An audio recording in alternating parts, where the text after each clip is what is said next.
పర్జన్యుడన్న మాట విష్ణు సహస్రనామ స్తోత్రంలోది. పర్జన్య పావనో నలహ అని పేరైనకి. ఆ పర్జన్యుడంటే ఆ వర్షమిచ్చేటటువంటి దేవతని అడ్డుపెట్టి ఆ వెనకాతల నుండి వర్షాన్ని ఇప్పిస్తుంటాడు. అందుకని వాళ్ళు స్తోత్రం చేస్తున్నది శ్రీమన్నారాయణ నుండి స్తోత్రం చేస్తున్నారు. అందుకని నువ్వు నీ యొక్క ఔదార్యమును కుంచకుండా దానము చెయ్యాలి. ఎలా దానము చెయ్యాలి అంటే, నువ్వు మామూలుగా మేఘానికి వచ్చావు కాబట్టి ఏదో మీరు మార్గశీర్ష స్నానానికి నీళ్లు అడుగుతున్నారు కదా, ఆకాశానికి వచ్చేసారి కురిసేస్తాను రండి ఈ కింద నించోండి తడిచిపోండి ఒళ్ళంటే అలా మేము స్నానం చెయ్యం. నువ్వు ఎలాంటి వర్షం కురిపించాలి ఇవాళ అంటే, నువ్వు ఇక్కడి నుంచి బయలుదేరి సముద్రంలోకి వెళ్ళాలి. వెళ్ళి సముద్రము మధ్యలో అగాధమైనటువంటి ప్రదేశంలోకి వెళ్ళాలి. కడుపు నిండా సముద్ర జలాన్ని తాగాలి. తాగిన తరువాత నీకు కడుపు నిండిపోయిందని గుర్తేమిటి? బ్రేవుమని త్రేన్సాలి. ఎందుకంటే ఈ త్రేన్పు కూడా పరమేశ్వరుడు. ప్రాణ అపాన వ్యాదాన సమాన నాగ కూర్మ కృకర ధనంజయ దేవదత్తములని 10 ఉంటాయి. ఈ 10ంటితో నడిపిస్తుంటాడు ఆయన శరీరాన్ని. ప్రాణం అంటే కాపలా కుక్క. దీనికి శవానికి తేడా ఉండదు. రాత్రి అయితే అది పడి ఉంటుంది, ఇది పడి ఉంటుంది. కానీ ఇంటి యజమాని లోపల పడుకుంటే బయట కుక్క తిరుగుతుంటే, కుక్క తిరుగుతోంది కాబట్టి లోపల యజమాని ఉన్నాడని గుర్తు. ఎవరైనా వస్తే ఆ కుక్క ఉన్నది, పాడుపడిపోలేదు ఆ కొంప, ఇంకా అక్కడ కుక్క ఉంది అంటే లోపల యజమాని ఉన్నాడు కాబట్టి కుక్కని కాపలా పెట్టాడని. అలా ఊపిరి తిరుగుతూ ఉంటుంది లోపలికి బయటకి, లోపలికి బయటికి. ఇది ఉన్నంతసేపు వీడు ఉన్నాడని గుర్తు. అందుకని ప్రాణముగా ఉంటాడు. అపానము క్రింద నుంచి వెళ్ళిపోతుంది. వ్యానము ఒళ్ళంతా ఉంటుంది. సమానము అవయవములన్నీ సమానముగా పెరిగేట్టు చేస్తుంది. నాగము ఆ నాగమన్న వాయువు త్రేణుపుగా వస్తుంది. అది ఒక సిగ్నల్.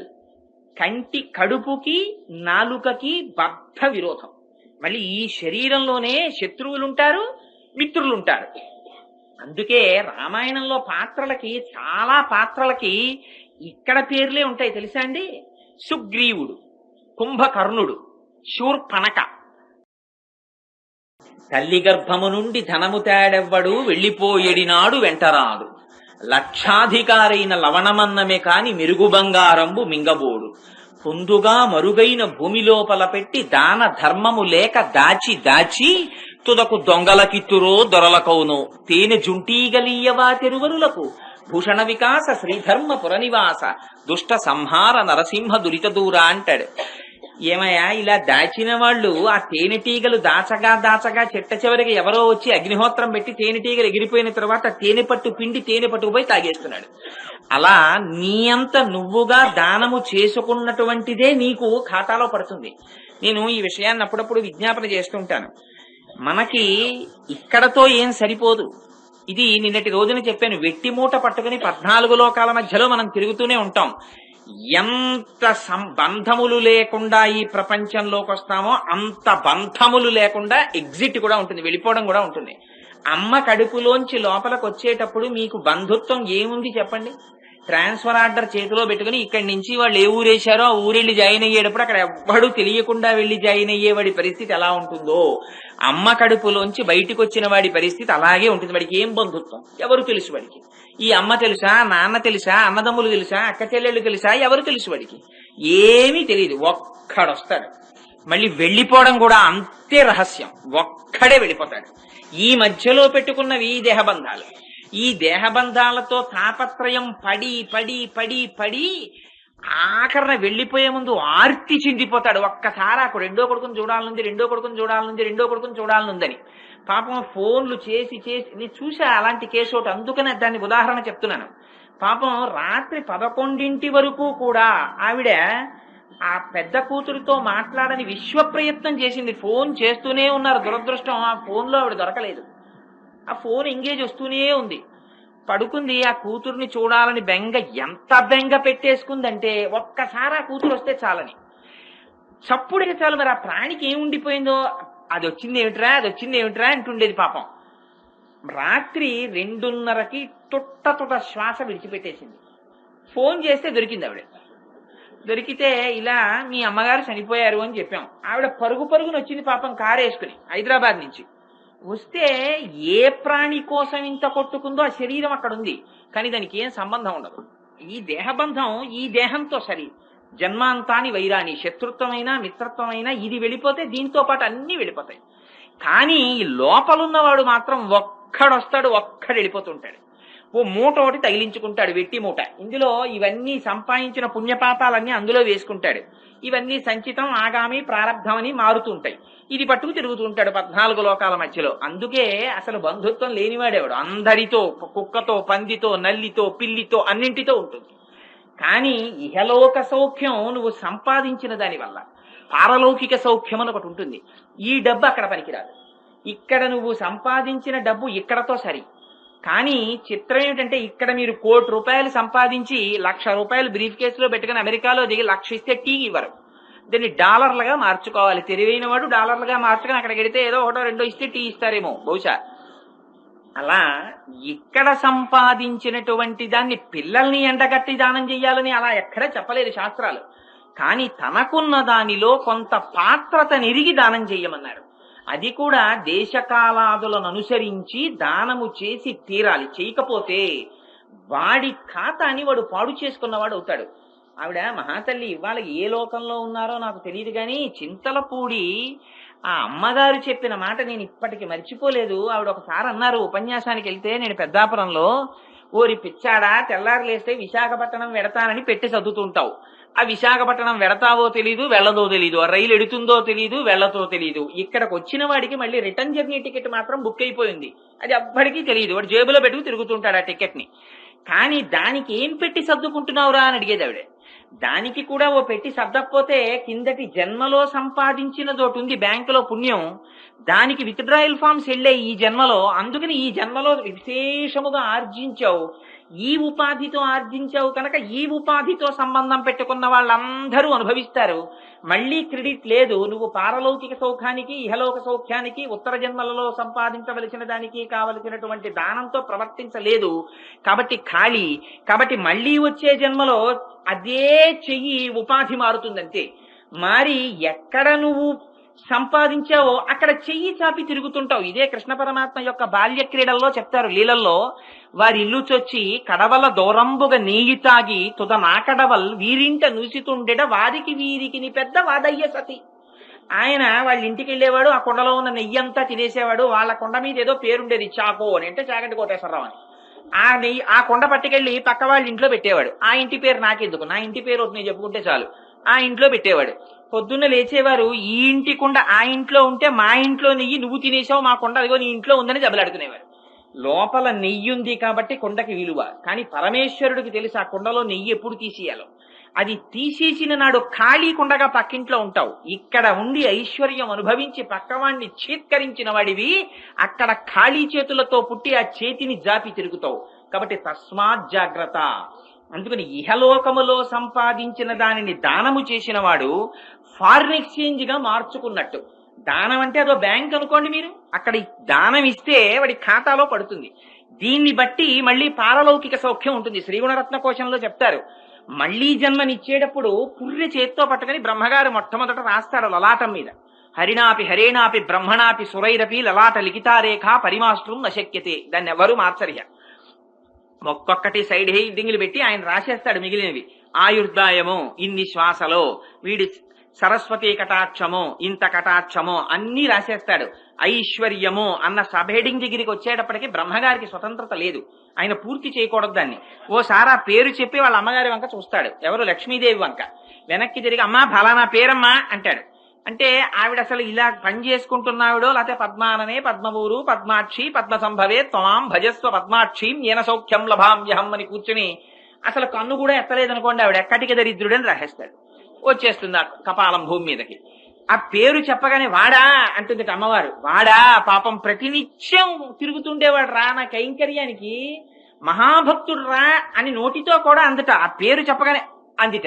యద్భ్రూభంగా ప్రమాణం స్థిరచర రచనా తారతమ్యే మురారేహే వేదాంతా తత్వచింతాంబురభిదురసియత్పాదచిత్తరంతి భోగోపోద్ఘాతకేళీచులికిత భగవత్వైశ్వరూప్యానుభావ సానశ్రీహి అస్పృణీతాం అమృతలహరిధి లంఘనీయై అపాంగై అన్నారు.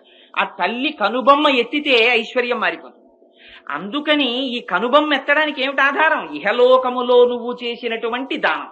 కానీ చెయ్యడానికే ఉండాలి, అసలు నీ దగ్గర అంటూ ఉండాలి. ఇంతక భవంతి కృత పుణ్యానాం భక్తానాం శ్రీ సూక్తం జపేచ్చదా అంటారు శంకరులు ఆ శ్రీ సూక్తంలో.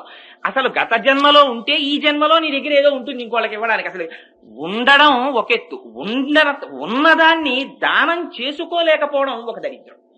అందుకని ఈ రెండూ ఉండి ఆ నీ గాంభీర్యాన్ని ఇవ్వగలిగినటువంటి శక్తిని కుంచుకోకు, విస్తారంగా ఎందుకని నువ్వు పర్జన్యుడివి. ఈ పర్జన్యుడన్న మాట విష్ణు సహస్రనామ స్తోత్రంలోది. పర్జన్య పావనో నలహ అని పేరైనకి. ఆ పర్జన్యుడంటే ఆ వర్షమిచ్చేటటువంటి దేవతని అడ్డుపెట్టి ఆ వెనకాతల ఆయ నుండి వర్షాన్ని ఇప్పిస్తుంటాడు. అందుకని వాళ్ళు స్తోత్రం చేస్తున్నది శ్రీమన్నారాయణ నుండి స్తోత్రం చేస్తున్నారు. అందుకని నువ్వు నీ యొక్క ఔదార్యమును కుంచకుండా దానము చెయ్యాలి.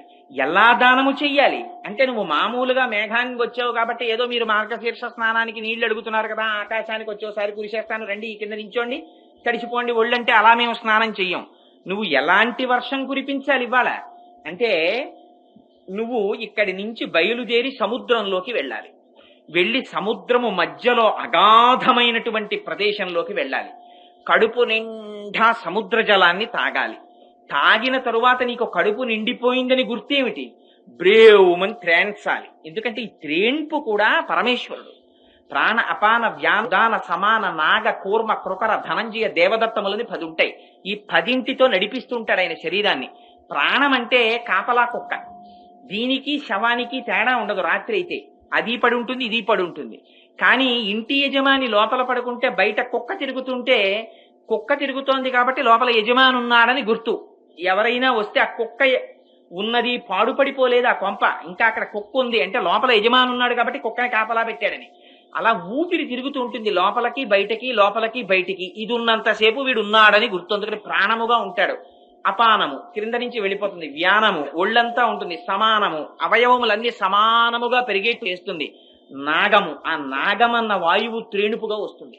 అది ఒక సిగ్నల్. కంటి కడుపుకి నాలుకకి బద్ధ విరోధం. మళ్ళీ ఈ శరీరంలోనే శత్రువులుంటారు, మిత్రులుంటారు. అందుకే రామాయణంలో పాత్రలకి, చాలా పాత్రలకి ఇక్కడ పేర్లే ఉంటాయి తెలుసా అండి. సుగ్రీవుడు, కుంభకర్ణుడు, శూర్పణక, ఇలాంటి పేర్లు శరీరావయవములకు సంబంధించినటువంటి పేర్లు చాలా రామాయణంలో ఉంటాయి. కబంధుడు, ఇవన్నీ. మళ్ళీ అలా పెట్టడం వెనకాతల కొంత రహస్యం ఉంటుంది. అందుకని ఇక్కడ కూడా శత్రుమిత్ర సంబంధం ఉంటుంది. ఇందులో కడుపుకి నాలుకకి కుదరదు స్నేహం. నాలుకకి ఎంతసేపు ఇంకా తిను ఇంకా తిను ఇంకా తినంటుంది రుచిని బట్టి. ఇది అంత తినకు అంత తినకు అంత తినకంటుంది. ఇది ఎంత తినిపిస్తే దీనికి అంత బాధ, ఇది ఎంత తినకపోతే దీనికి అంత బాధ. ఈ రెండింటికి పడదు. మళ్ళీ ఈ రెండింటితో కంటికి సంబంధం ఉంటుంది.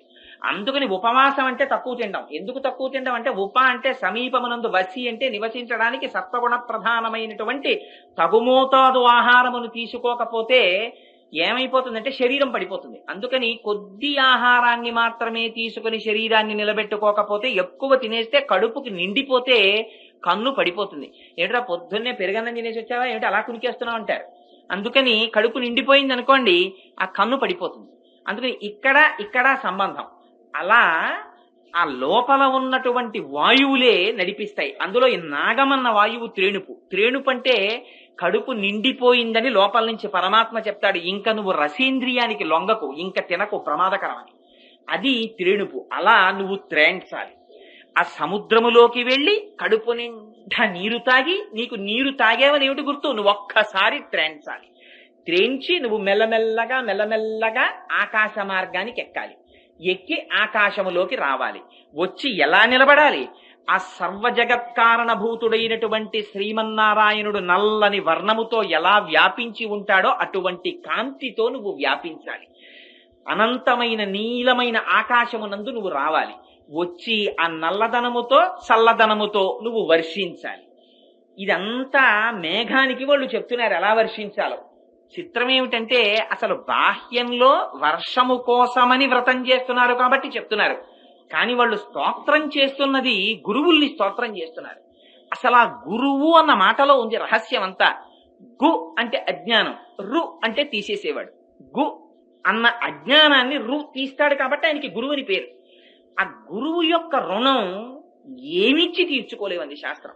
ఎవరికైనా ఏదైనా బహుమతినిచ్చానను, ఏదో ఒక వాళ్ళకి నేను ఉపకారం చేశాను అని అను, కానీ గురువుకి నేను ఈ ఉపకారం చేశానని కానీ గురువుకి నేను ఇటువంటిది పెట్టానని కానీ అనకు అంది. అందుకే వ్యోమవత్ వ్యాప్త దేహాయ దక్షిణామూర్తయే నమః అన్నారు. గురువు గారికి బట్టలు పెట్టామండి మేము అంటారేమో, గురువు అంటే ఆకాశం అంతటి వాడు, ఆయనకి నేయగలిగినటువంటి పంచల చాపులు నేసే శాలెవాళ్ళు పుట్టలేదు ఇంకా. అందుకని అటువంటి మహానుభావుడికి నువ్వు ఏమిచ్చి రుణం తీర్చుకుంటావు? ఒక్కటే ఒక్క పద్ధతి దానికి.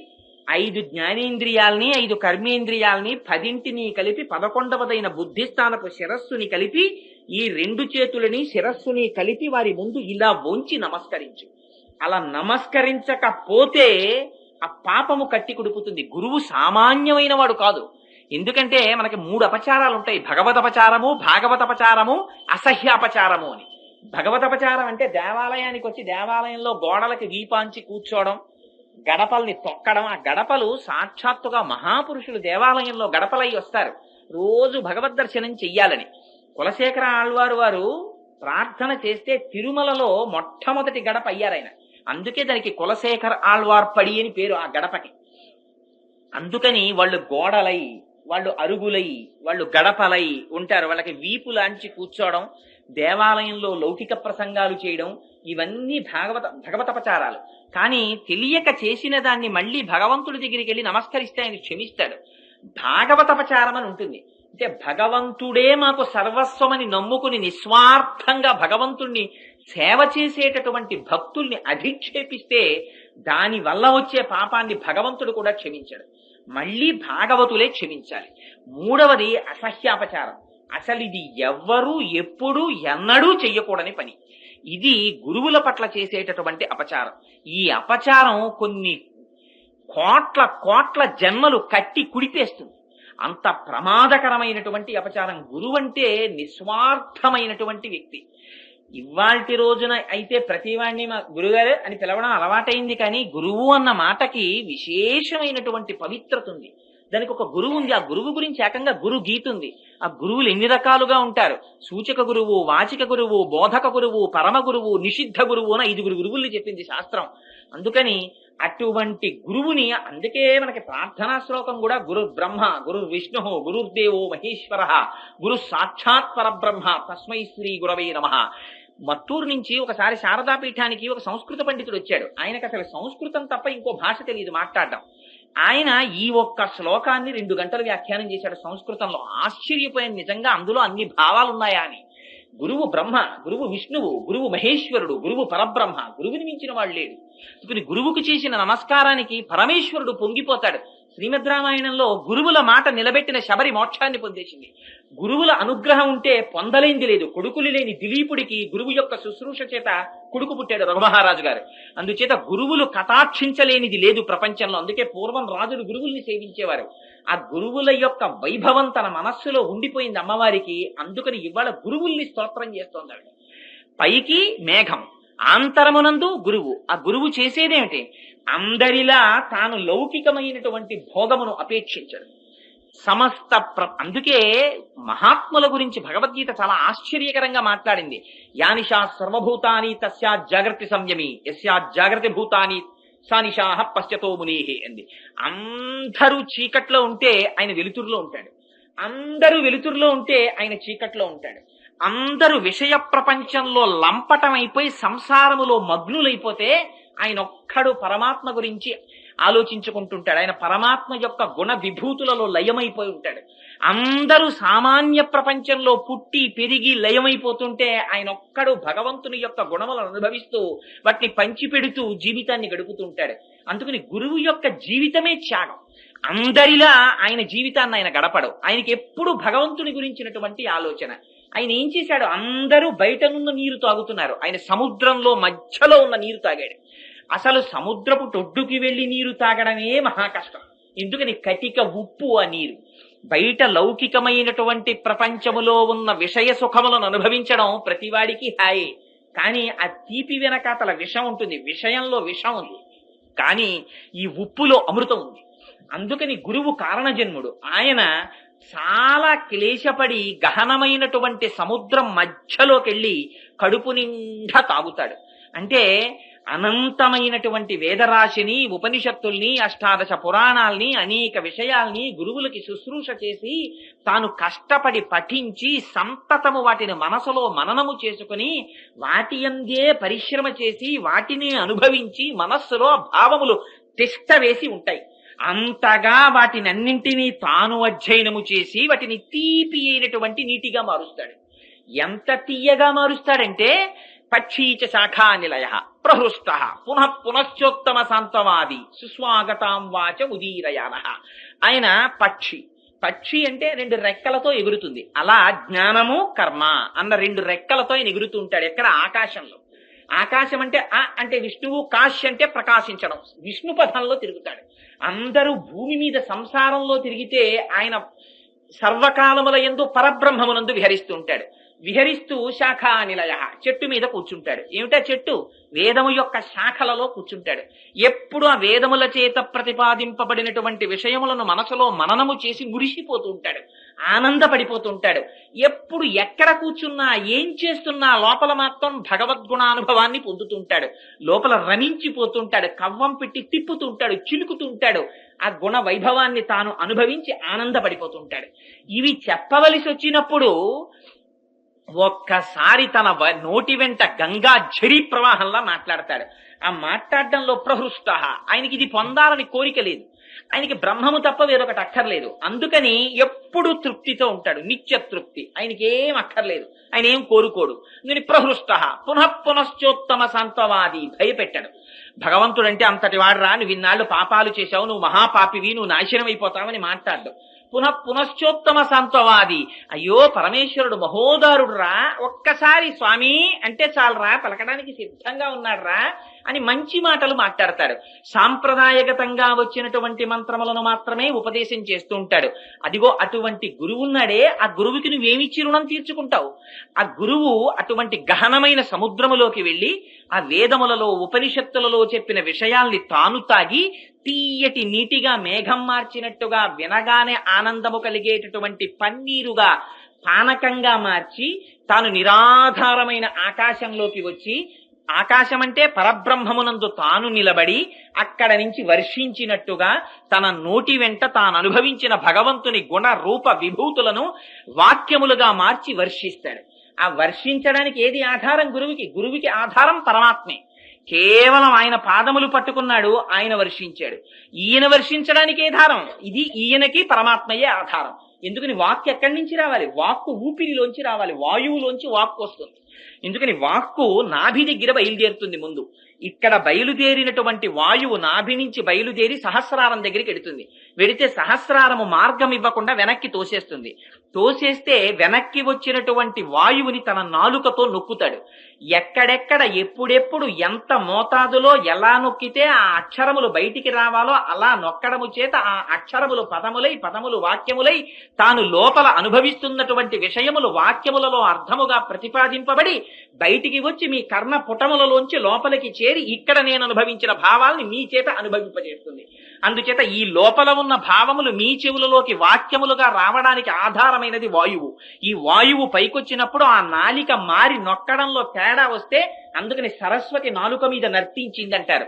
తేడా వస్తే ఇక్కడ ఉన్న భావం అక్కడికి అందదు. ఇక్కడ ఊపిరి సరిగ్గా లోపలికి బయటికి ప్రసరించడంలో తేడా వస్తే ఉపాధి సహకరించలేదు కనుక తాను అనుభవించినటువంటి విషయాల్ని వ్యక్తం చేయడంలో ప్రమాదములకు లోనవుతాడు, ఇబ్బంది పడి చెప్పలేకపోతాడు. అందుకని ఈయన దేని మీద ఆధారపడ్డాడు? వాయువు మీద ఆధారపడ్డాడు. ఆ వాయువు ఎక్కడుంటుంది? సర్వవ్యాపకం. అనంతమై సర్వవ్యాపకమైనటువంటి వాయువు మీద తానాధారపడినట్టే గురువు కూడా సర్వకాలముల యందు భగవంతుణ్ణి ఒక్కనే ఆధారంగా చేసుకుంటాడు తప్ప ఆయనకి ఇతరములు ఆధారములు కావు.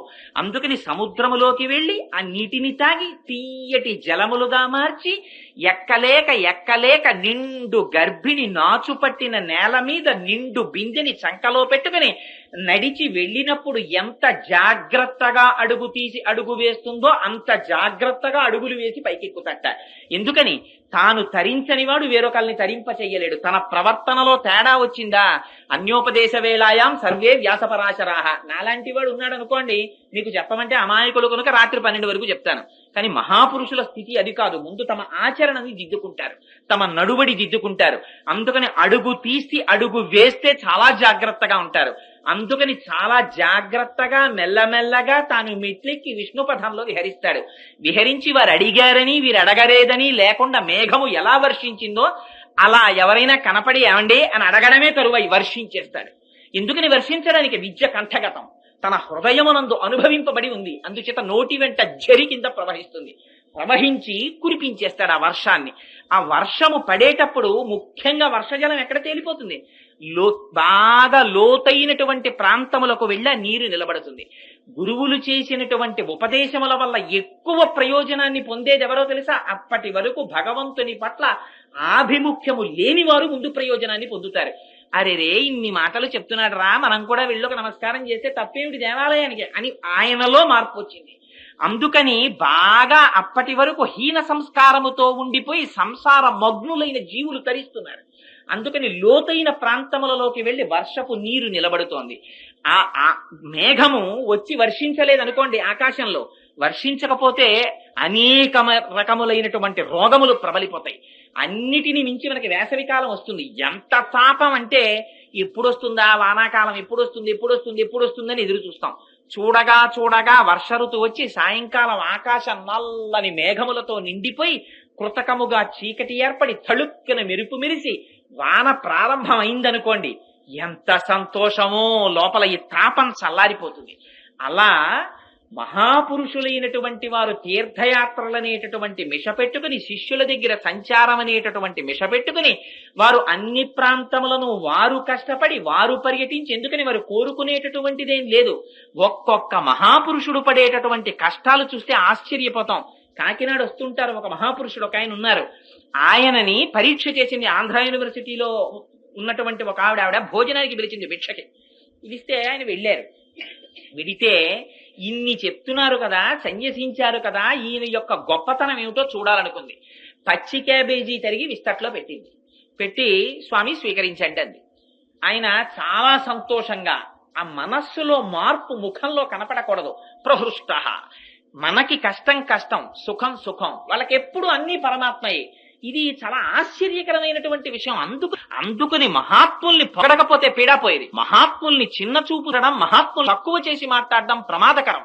కృతజ్ఞత బ్రహ్మజ్ఞేచ సురాపేచ చోరే భగ్నవ్రతే తథా నిష్కృతి విహితాశుద్ధి కృతజ్ఞో నాస్తి నిష్కృతి అంటాడు కిష్కింధకాండలో లక్ష్మణుడు. బ్రహ్మజ్ఞేచ, నువ్వు బ్రహ్మహత్య చేశావా? నిష్కృతి ఉంది.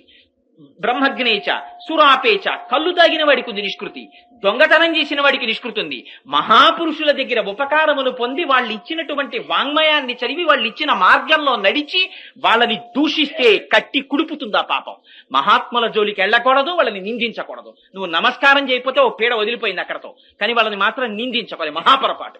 అందుచేత గురువంటే గురువే, అజ్ఞానాన్ని తొలగించగలిగినటువంటి దీపం ఆయన. అందుకని ఆ తల్లి అంత ఆర్తితో ప్రార్థన చేస్తోంది ఆ గురువు యొక్క వైభవాన్ని. ఆ గురువు ఏమి కోరి వచ్చాడు? ఆయనకి పచ్చి క్యాబేజీ పెట్టింది ఆవిడ. ఆయన ఏం బెంగపెట్టుకోలేదు, తాను తినగలిగినంత ఆ పచ్చి క్యాబేజీ తిని చేతులు కడుక్కున్నారు.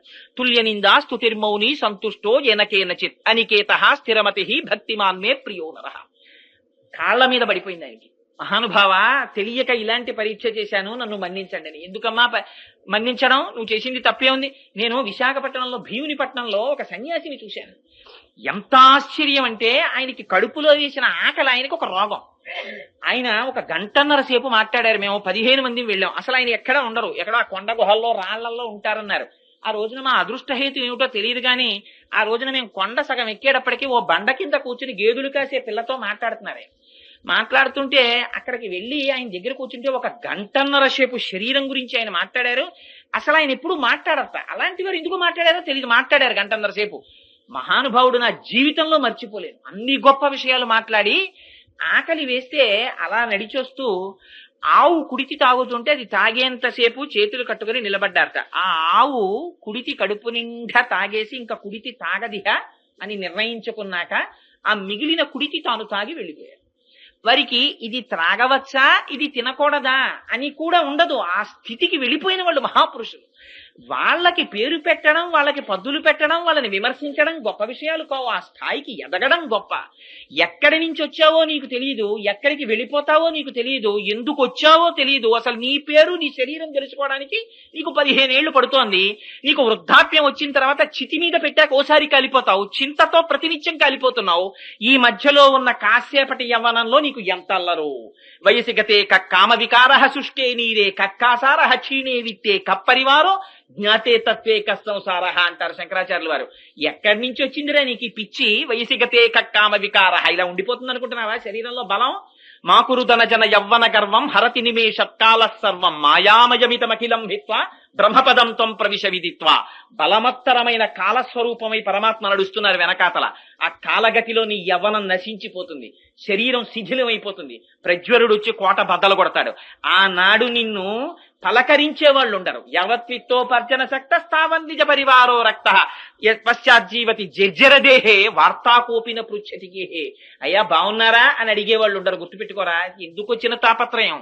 అటు నటించి పట్టుకోవలసిన వాడి పాదాలు పట్టుకో అంటారు. అలా పట్టుకున్న వాళ్ళు మహాపురుషులు, గురువులు. వాళ్ళు మనకు మార్గం చూపించినటువంటి వాళ్ళు. అందుకని అదిగో ఆ నిరాధారమైనటువంటి ఆకాశములోకి వచ్చి వర్షించేస్తే ఇంత కష్టపడి గురువులు చెప్పినా అందరికీ అవి ప్రయోజనం కలగవుట. ఇంత కష్టపడి గురువు చెప్తే ఆ గురువు చెప్పినటువంటి మాటలు కొందరికి మరింత పాషండులవుతారు. సదాశివ బ్రహ్మేంద్ర స్వాముల వారు సర్వం బ్రహ్మమిదం జగత్ అని చెప్పుకుంటూ వెళ్ళిపోతున్నారు. వెళ్ళిపోతుంటే వెనక నుంచి ఒక ఆయన వచ్చాడు. వచ్చి స్వామి అంతా బ్రహ్మమేనని కదా అంటున్నారు, ఈ శరీరం కాదు అని కదా అంటున్నారు అని ఒక కత్తోటి తువ్వాల్లోంచి తీసి గభాల చేయి నరికేశాడు. నరికేస్తే రక్తధారలు కారిపోతున్నాయి. మీరు కాదు కదా స్వామి చేయి నరికేశాను, ఏమిటి మీకు ఇబ్బంది అన్నాడు. సదాశివ బ్రహ్మేంద్రులు చూసి ఒక నవ్వు నవ్వి, ఎప్పటివారో కారు సదాశివ బ్రహ్మేంద్రులు, ఒక నవ్వు నవ్వి, అవునాయనా నేను చెప్పింది నీకు ఇంతవరకే అర్థమైంది, సరే కానీ యథార్థం అంతే అని వెళ్ళిపోతున్నారు. గభాలను వచ్చా చెయ్యి అంటుకుంది. వెనక చూసేవాడు ఒకడు ఉంటాడు. అటువంటి వాళ్ళకి ఆయన మీద పూనిక, ఇటువంటి వాళ్ళ మీద పట్ల వాళ్ళకి భయం ఉండదు. అందుకని అదిగో అటువంటి మహాపురుషులంటే వాళ్ళు. అందుచేత అటువంటి మహాపురుషులు ఆ నిరాధారమైనటువంటి ఆకాశంలోకి వచ్చి మేఘం వర్షించిన తరువాత మేఘం ఎవరి కృతజ్ఞత అడుగుతోంది చెప్పండి? మేఘం యొక్క వాన జిల్లేడు చెట్టు మీద పడితే ఆకులు రాలిపోతాయిట. అందరికీ పనికొచ్చిన వాన జిల్లేడు చెట్టుకు పనికి రాకుండా పోయింది. ఒక గురువు యొక్క ప్రసంగం 1000 మందిని ఉద్ధరిస్తే ఒక్కడిని మరింత పాషండుండి చేస్తుంది. వాడి సంస్కార బలం అటువంటిది. అందుకే ఈ సంస్కారములు కూడా జన్మాంతరంలో మన వెంట తెలియకుండానే వస్తుంటాయి. ఇప్పుడే ఇవాళ సాయంకాలం ఆఫీసులో అరగంట ఆఖరణ ఖాళీ ఉంటే మా గోపి గారితో సంస్కార బలం గురించి కాసేపు చర్చ జరిగింది. ఆ సంస్కారాలు ఎంత రహస్యంగా మనని వెన్నంటి వస్తుంటాయన్న దాని మీద చాలా అనుకోకుండా జరిగిన ప్రసంగాల్లో మంచి విషయాలు ముచ్చటిస్తుంటాం ఒక్కొక్కసారి. అందుకని ఇక సంస్కారాల్ని వెంట తెచ్చుకుంటుంటాడు. ఆ లోకవాసన, ఈ వాసనలు, లోకవాసన, దేహవాసన, శాస్త్రవాసన, ఇవన్నీ వెంట తెచ్చుకుంటాడు. ఈ తెచ్చుకోవడం అలవాటు అనేటటువంటిది మనకి ఉట్టినే పోలా. లోపల పుణ్యం పాపం చెయ్యడం, లోపల పడేయడం అనేటటువంటి సంచోటి దగ్గర పెట్టుకోవడం అలవాటు మనకి. ఈ అలవాటు తెలియకుండా పైన కూడా ఉంటుంది. అందుకే పరుసో లేకపోతే బ్యాగో ఏదో ఒకటి పట్టుకుని ఎడతాడు బయటికి వెళ్ళినప్పుడు. ఏది లేదనుకోండి, ప్యాంటుకే జేబు. ఇవన్నీ బహుశా లోపల వాసనల బలాలే వీటికి కూడా అలవాటు పడి వస్తుంటాయి మనతోటి. ఇవన్నీ తెలియకుండానే అందులో వేసుకుని పట్టుకెడుతుంటాడు ఈ సంచితోటి. అందుకని ఒక్కొక్కసారి గురువులు చెప్పినటువంటి మాటలు పాషండులకి కూడా పనికి రాకుండా పోతాయి. వాడు మరింత పాషండుడైపోతాడు. అందుచేత అలా వర్షించినటువంటి మేఘం, ఎవర్రా మీరు ఇన్నాళ్ళ నుంచి దాహంతో అలమటించిపోతున్నారు, ఒక్క చుక్క నీరు లేదు, పంటలు పండట్లేదు, అటువంటప్పుడు నేను సముద్రంలో నీళ్లు తాగి ఇంత కష్టపడి పైకొచ్చి వర్షించాను. ఆ వర్షించడం కూడా ఎలాగట, నల్లని మేఘము నీలి ఆకాశంలో చల్లతనంతో వచ్చి వర్షించిందిట. ఆ నల్లతనం చల్లతనం ఈ రెండు వాళ్ళకి ఆ మేఘం వెనకాతల గోపికలకి పరమాత్మ లక్షణాలు కనపడుతున్నాయి. గురువులో భగవంతుణ్ణి దర్శనం చేస్తారు. అందుకే గురువుకి పాదపూజ వచ్చింది, ఆ గురువుని స్తుతించడం వచ్చింది, గురువుని ఉపాసన చేయడం అన్నది వచ్చింది. అందుచేత ఆ గురువులో, ఆ మేఘంలో వాళ్ళకి పరమాత్మని దర్శిస్తున్నారు. అంతటా భగవంతుణ్ణి చూడడం. చూడండి, ఆ మేఘం నల్లగా ఉంటుంది, చల్లగా ఉంటుంది. నీలం అనంతత్వానికి గుర్తు. అందుకని శ్రీ మహావిష్ణువుని నీలమేఘ సంకాశమైనటువంటి దేహం ఉన్నవాడంటారు. అంటే అనంతమైనటువంటి వాడు అని పేరు ఆయనకి. ఆ నల్లతనం, ఆ చల్లతనం, ఈ రెండు పిలిస్తే పలకడానికి సిద్ధంగా ఉండేటటువంటి ఆయన కారుణ్యములకు గుర్తు. ఆ మేఘం వచ్చింది, వర్షించింది, అందరూ ప్రయోజనాన్ని పొందారు, సుఖంగా ఉన్నారు, దాహం తీర్చుకున్నారు. అయ్యో మేఘమా, ఇంత కష్టపడి వచ్చావా, మా అందరికీ వాన ఇచ్చావా, చాలా థ్యాంక్స్ అని ఎవరమైనా చెప్తున్నామా? వానకి, మేఘానికి ఎవ్వరం కృతజ్ఞత చెప్పక్కర్లేదు. కానీ అంతా వర్షించేసిన తరువాత అమ్మయ్యా నేను వీళ్ళని ఆదుకున్నానని మనసు చల్లబడిపోయి దూది పింజంత తేలికైపోయి, ఒకరు అడిగారని చూడకుండా, అడగలేదని చూడకుండా తేలిపోయి తొందరగా వెళ్ళిపోతుంది ఆ తెల్లటి మేఘం కురిసేసిన తరువాత. ఎంతటి కృతజ్ఞతాభావమో చూడండి. వీళ్ళు అడిగారా, వీళ్ళు అడగలేదా, వీళ్ళకి చెప్పడమా, వీళ్ళకి చెప్పకపోవడమా, వీళ్ళకి కొన్ని చెప్పడమా, వీళ్ళకి కొన్ని చెప్పకపోవడమేమా, వీళ్ళు సంభావనకి ఇస్తారు. ఇవి గురువులు చూడరు. గురువు అంటే వ్యాప్తిం పొందక వగవక ప్రాప్తంబగు లేశమైన 10,000 తృప్తించందని మనుజుడు సప్తద్వీపములనైన చక్కంబడునే. ఇంత తృణం కనబడితే చాలు, అబ్బో పరమేశ్వర కటాక్షం అని పొంగిపోయేటటువంటి ప్రహృష్ట, లోపల ఎప్పుడు పొంగే ఆనందమే. వాళ్ళకి ఆర్తి ఉండదు, ఆర్తి ఉంటే వాడు తేనిటీగా. అందుకని అదిగో అటువంటి స్వభావం ఉన్న గురువు ఆ జ్ఞానాన్ని వర్షించేసి అమ్మయ్యా 4 మంచి మాటలు చెప్పేశానని సంతోషంగా లేచి వెళ్ళిపోతాడు. ఆ వెళ్ళిపోతున్నటువంటి గురువు వర్షించేసి వెళ్ళిపోతున్న తెల్లని మేఘం లాంటి వాడు. ఆ మేఘం ఏం కృతజ్ఞత అడిగింది, ఈయన ఏ కృతజ్ఞత అడిగాడు, ఇద్దరూ కృతజ్ఞత అడగారు. అంతటి మహానుభావుడు అయ్యా నువ్వు, నీకు మేమేమిచ్చి సత్కరిస్తాం. అందుకే రుక్మిణీదేవి అంటుంది, జలదాతాక్షను తోడి తెచ్చితివి నా సందేశముని చెప్పి నను నిలువం పెట్టితివి, నీ కృపన్ బ్రతికితిన్ నీకన్న పుణ్యాత్మకులు కలరే, దీనికి నీకున్ ప్రత్యుపకృతిం చేయంగ నేనేరా, అంజలి ఘటించదభూసురాన్వయమణి సద్బంధు చింతామణి. ఆయన చింతామణి లాంటి వాడు, ఆయన ఏమివ్వలేడు గురువన్నవాడు. అందుకని అటువంటి మేఘంలా వెళ్ళిపోతాట. ఆ మేఘము వచ్చి వర్షించలేదనుకోండి, అంటువ్యాధులు ప్రబలిపోతాయి, చీడ పీడ వచ్చేస్తాయి. అలాగే మహాత్ములైనటువంటి వారు తమ శరీర కష్టాన్ని చూసుకోకుండా బోధ చెయ్యలేదనుకోండి, రామకృష్ణ పరమహంసకి కంఠంలో క్యాన్సర్ పుట్టిన తర్వాత కూడా మహానుభావుడు శిష్యుల్ని ఉద్ధరించడానికి ప్రవచనం చేశారు. రమణ మహర్షికి మోచేతి మీద సర్కోమా పుట్టి రక్తం కారిపోతున్నప్పుడు కూడా శిష్యులకి ఉపదేశం చేస్తూనే ఉన్నారు. ఈ శరీరం గురించి బాధపడిపోయిన వాళ్ళు మహాత్ములు కారు, శరీరము గురించి బాధ పడనటువంటి వాళ్ళు. మనకి వాళ్ళకి అంత తేడా ఉంది. కనీసం ఆ భావనకైనా శిరస్సు ఉంచి నమస్కరించద్దు. వాళ్ళు రాకపోతే వాళ్ళు తస్మాత్ జాగ్రత్త. ఎప్పుడైతే క్షామం వచ్చిందో దొంగతనాలు పెరిగిపోతాయి. ఎప్పుడైతే ఇక్కడ ఉపదేశాలు పడలేదో ఇక్కడ దొంగలు పెరిగిపోతే సమాజం నశించిపోతుంది. అంత ఐశ్వర్యం. ఈ ఐశ్వర్యాన్ని ఇవ్వగలిగినటువంటి తనం గొప్పతనం. అందుకే సనాతన ధర్మంలో ఒక విచిత్రం ఉంది. ఆయనకి కోట్లున్నాయి, ఎయిర్ కండిషన్డ్ బంగళాలున్నాయి, ఏసీ రూములున్నాయి, బ్యాంక్ బ్యాలెన్సులున్నాయి. ఇవేమీ లేకుండా గోచీ పెట్టుకుని చెట్టు కింద ఉంటాడు ఒక ఆయన.